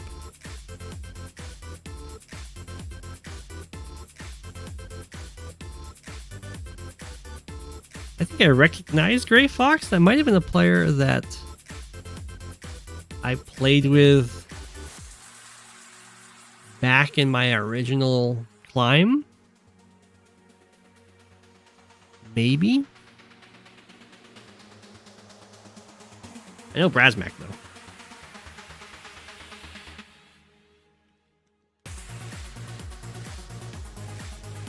Brasmak usually has some pretty interesting games. We'll see how this one goes. I haven't really seen this map for quite a while.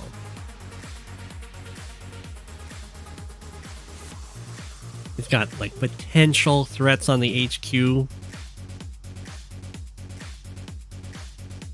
And a lot of fighting around the kind of comm tower plus a bunch of cities. Brasmak's going to go for a tank first. On the front, that GreyyFoxx is attacking with a recon. So, I don't know if brasmak just predicted that. Or what. Although, very unfortunate for this tank. It moves into the recon vision. And it doesn't actually protect this infantry. So unless brasmak builds another tank here, which brasmak does, this recon get a free attack over here. That's not going to be the case. We'll see. I mean, I think if I was GreyyFoxx here, I would probably go for the recon attack up here, thinking that, aha, brasmak has misplaced their tank so that I have one tile to attack from.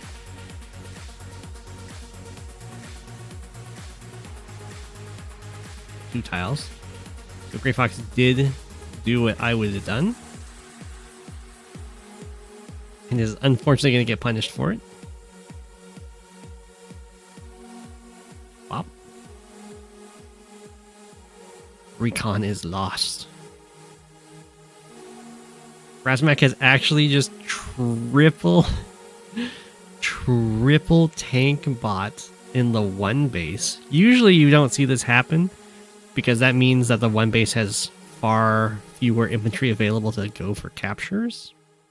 As you can see, for GreyyFoxx, these infantry are further along, going for like this city already.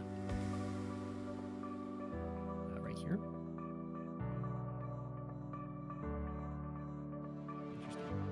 I do like that GreyyFoxx moved this recon back here so that vehicles will have to like lose tempo to go take it out.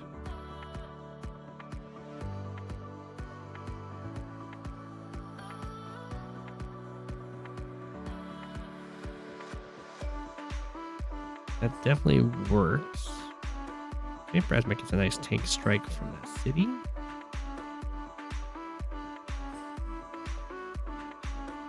Now we're going to start building tanks over here, although still spamming tanks from the one base side.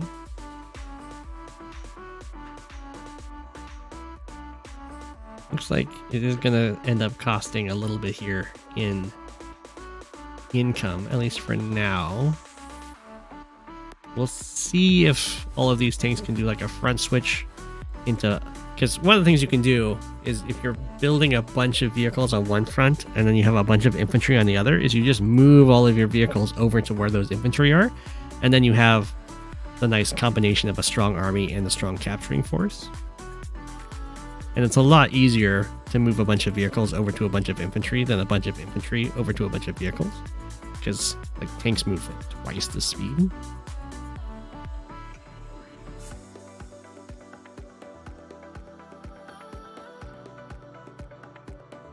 That might be brasmak's plan here. GreyyFoxx gets the nice interrupt on this comm tower while probably securing this one.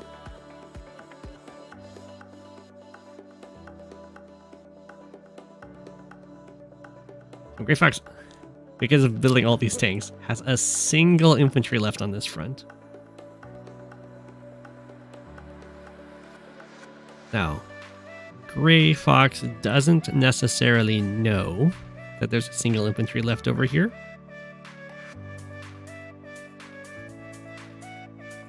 And I agree with brasmak's choice here. You've kind of got to leverage the fact that you have all of these tanks. Be like, I'm just going to bully you away from my comm tower. Now, if GreyyFoxx knew that this is the only infantry, then it would be probably worth it to kind of like allow strikes to happen in order to take this guy out, because it would deny the comm tower for so long.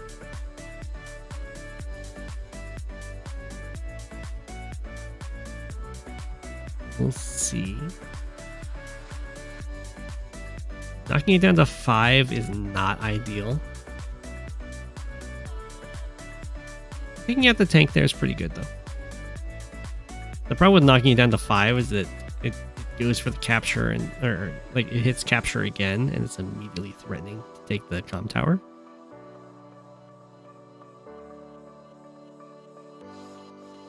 Already on the one base can work, usually when you've been building more infantry though.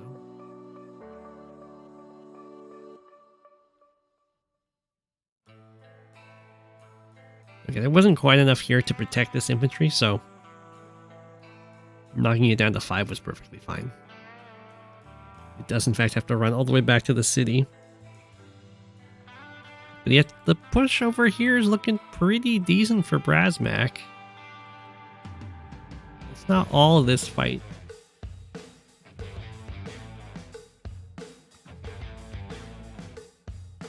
Artillery moves up.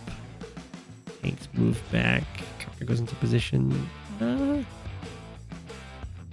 It looks like GreyyFoxx is going to have to back off over here. brasmak kind of won the fight, but didn't get to capitalize on any property captures.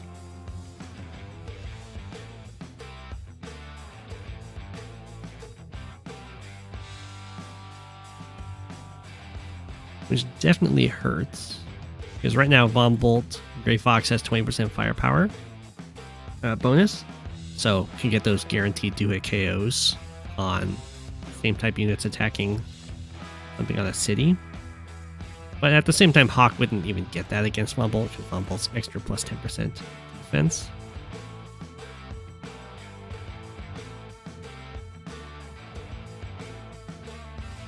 Okay, so just a few attacks. We do have the artillery being very cheeky, covering this tank here. But something to keep in mind is that Hawke's superpower scales a lot better than Von Bolt's does in these fights. because every single unit on both sides gets affected by Hawke's powers, where the Von Bolt super, while it can be really, really good, it's also something that someone can play around.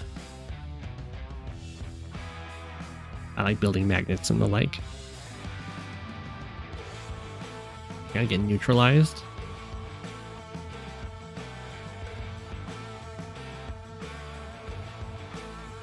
Ooh. Okay, this is very gutsy for GreyyFoxx to attack in here.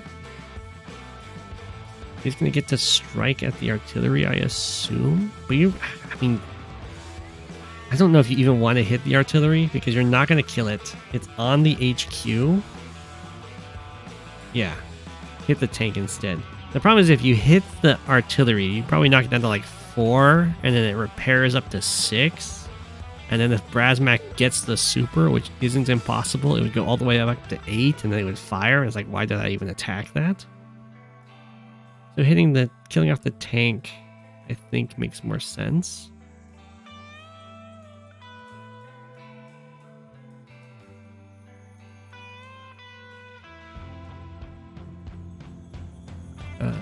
Copter does get a kind of a free interrupt over here. Like so. Strike in here. Pop. I don't know if brasmak's going to be able to get super.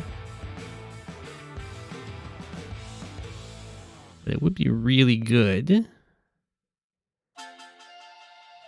Yeah, it might be a case where like the anti-air would have to hit a tank or something.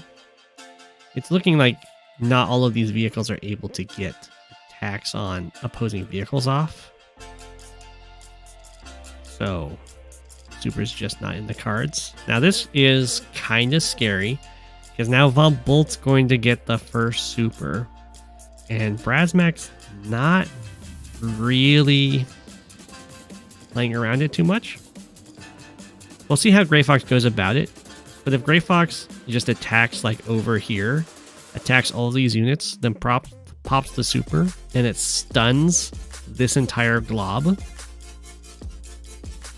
then brasmak would be pretty much dead. But if it's GreyyFoxx attacks this blob, then there's no super juicy target, the Ex Machina.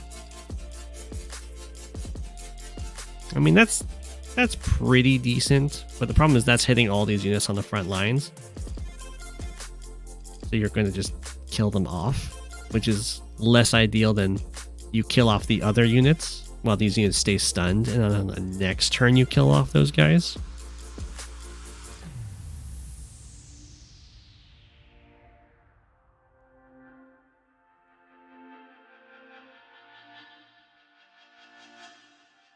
That's the difference is it's either your super did 3 damage to a bunch of units or your super stunned a bunch of units so they couldn't like assist in the other strikes. So brasmak's going to use the super for Hawke. It does like 30k or so value. It also does some nice healing.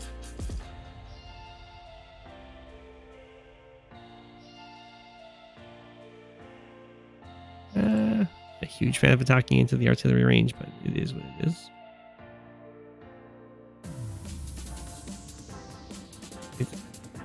The Hawke super does so much to get back into the game.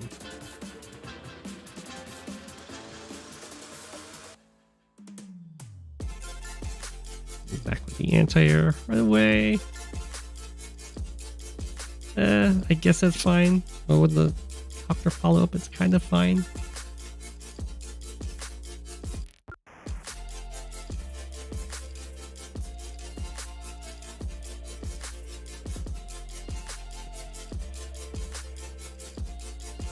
Cleans up attacking units, and after all of that fighting, there was absolutely no change in the properties. I think brasmak didn't get this one, maybe, but now the comm tower is starting to get captured. Looks like GreyyFoxx isn't going to oppose it. So that will just get taken.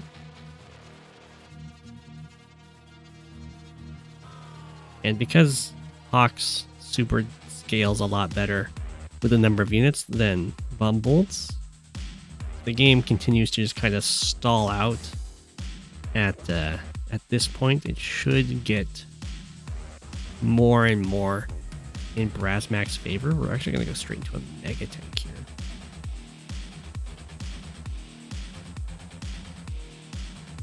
Now the mega tank can definitely serve both as a magnet and a really valuable unit for heals.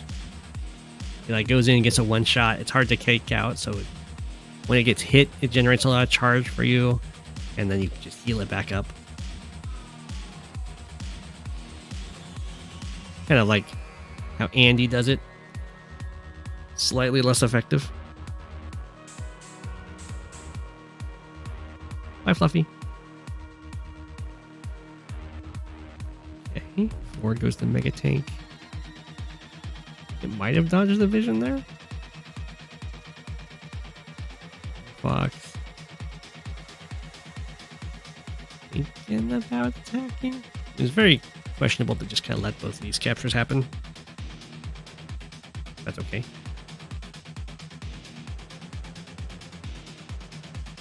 We have a missile from brasmak? I mean, it does have purely roads to get to the front lines, which I guess is nice.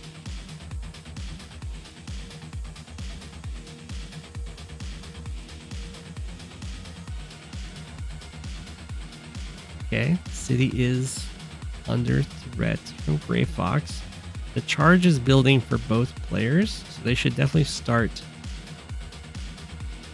playing around each other's powers as best they can. It's really difficult to play around Hawks, of course. Just global damage. Woohoo! Have a sacrifice play. Wow. The medium tank survived even with the 6 health tank sacrifice. Such is the value of the HQ. That's a pretty big deal too, because this, you know, it will pair up to 3, and then the Hawke super will bring it all the way up to 5.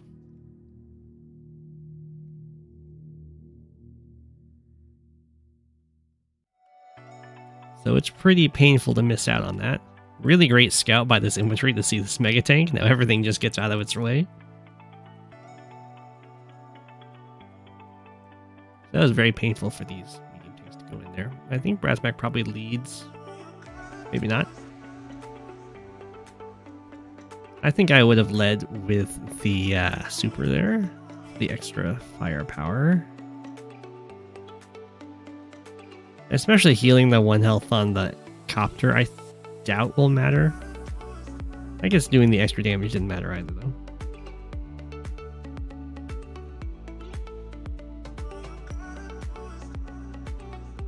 Well, brasmak doesn't have the plus 10% defense. Brasmak's Hawke.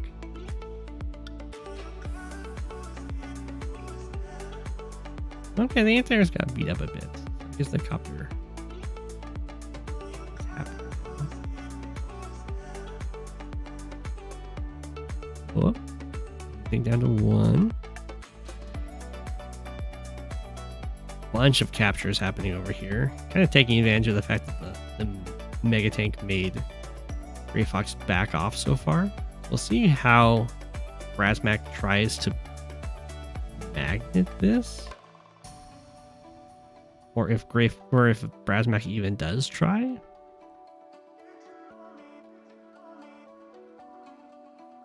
Okay, that might be a magnet. Ideally, you want your mega tank to get hit. Well, I guess it's kind of fine for it to hit there. This is the same logic as before. It's hitting all the units you want to kill off.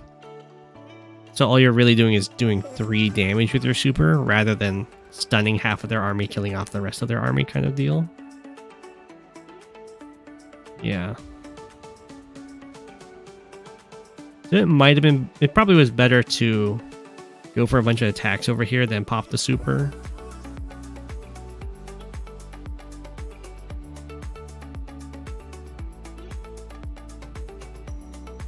The bomber is pretty happy. Takes out 2 anti-airs, survives at 4.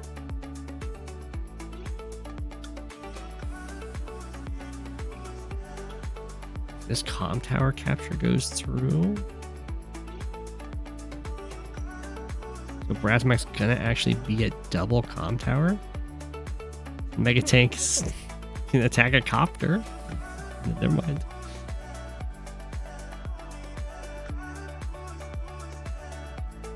I think moving on over here.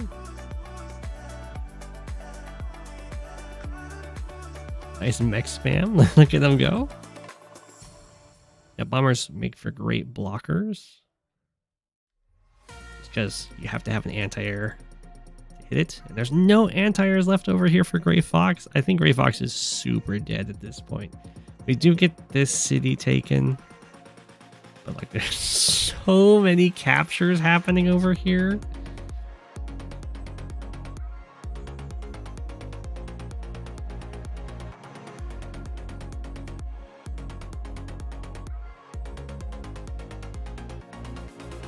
And the attack on the opposing front got absolutely wiped out. Okay, brasmak isn't going to try and go for the HQ. It's just going to go for pick off of infantry. I don't think we should have slammed. Maybe it was fine to slam the anti-air into the bomber. We couldn't have found a good place to hang out. The missile moves forward with its army of mechs. I don't think I've seen the composition of missile mech before, but well, I guess it's missile mech battlecopter.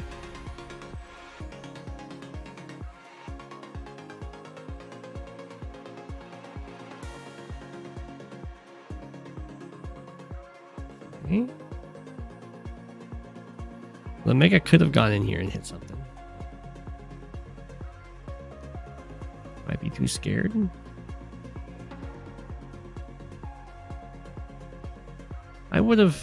I probably would have gone in with the Mega. Its point is to, you know, fight and give me charge. I guess right now it's serving as the boogeyman. GreyyFoxx runs away every time it shows up. Okay. They're somehow even in income. But brasmak is up a comm tower, which is nice. But again, if the game kind of stalls out, that's going to be more in favor of Hawke. Just because of the scale. Oh. Scaling of a super. The mega tank finally gets an attack off. It hits the medium tank on the HQ. Attacks, follow it up.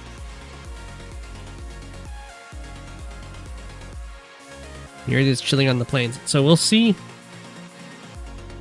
if GreyyFoxx tries to kill it. I don't think it's possible for it to die here. So attacking it is kind of sus. Attacking it is very sus. So if we just look at like how much charge brasmak gets from this. Bleep, that's almost a full bar. Almost a full bar again. And when the super happens, it'll go all the way up to 8 health, and it'll be almost like you didn't attack it. Oh, the missile gets to shoot the bomber down.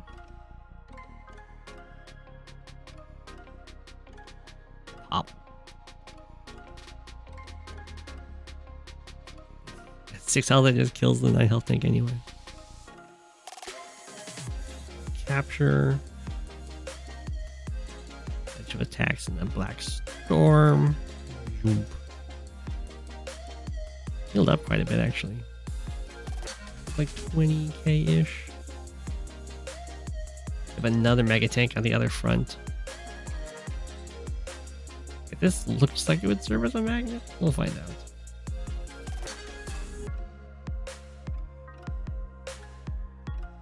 Oh, GreyyFoxx didn't even have the super.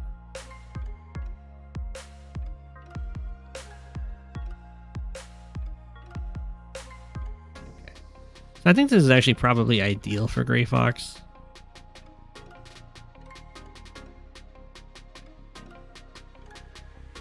Now these units can't attack. Well, they're still kind of one of the frontline groups. Versus the Mega is out of ammo, and there's no APC by brasmak. Did the missile get to fire again? Oh, kill the one helicopter.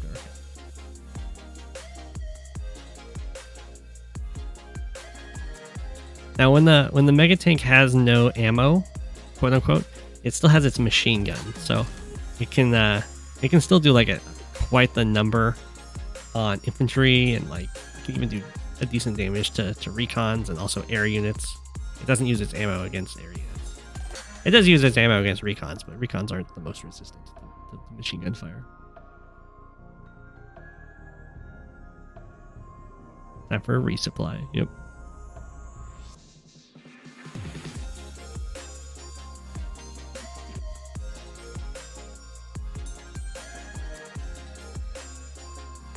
All the way to the artillery. I guess that's high.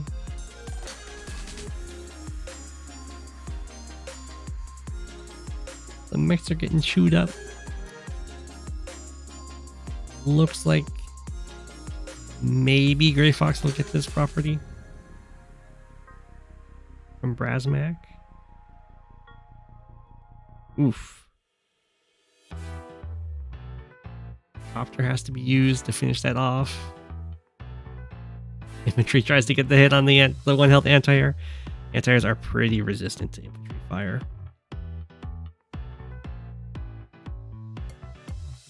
Pretty nasty attacks over here.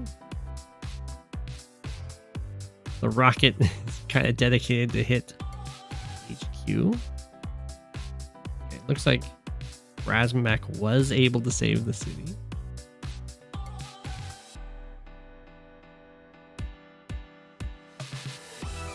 Looking almost GG. The rocket can fire here.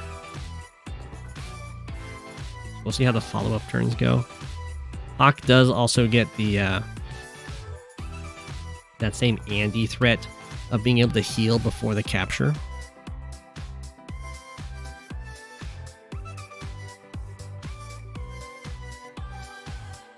You'll have like capture, join cap, and then there'll be the Hawke super probably next turn as a threat.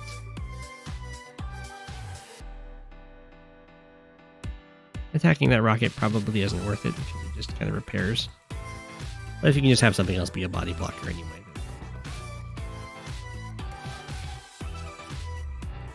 And that's exactly the case. GreyyFoxx is super dead. Does not get down to 4, that's not enough. The copter could maybe get in there. Nope. So next turn brasmak can just pop the super and then get the HQ cap, assuming the charge is gainable. Did infantry just walk forward and not attack?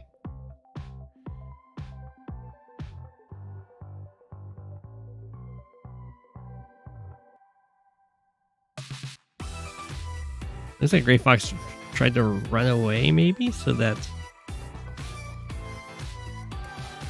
the units couldn't attack? Is it not actually possible for brasmak to get this? No, the Mega can just hit the medium. Yeah, okay. GG.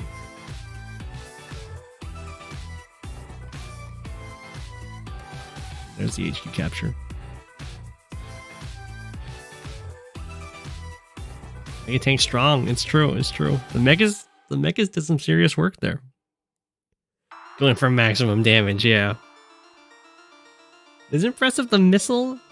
You know, the missile got some nice targets. The Megas took a long time to actually do anything, but once they did, they started kicking some butt. I think if GreyyFoxx had done a little bit more manipulation of getting the super to land on the group of units that you're not fighting that turn, that would have been slightly different. But you really got to see how devastating Hawke super can be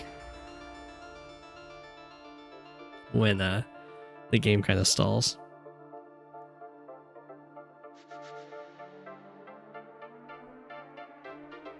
So, GG's. I hope everyone enjoyed.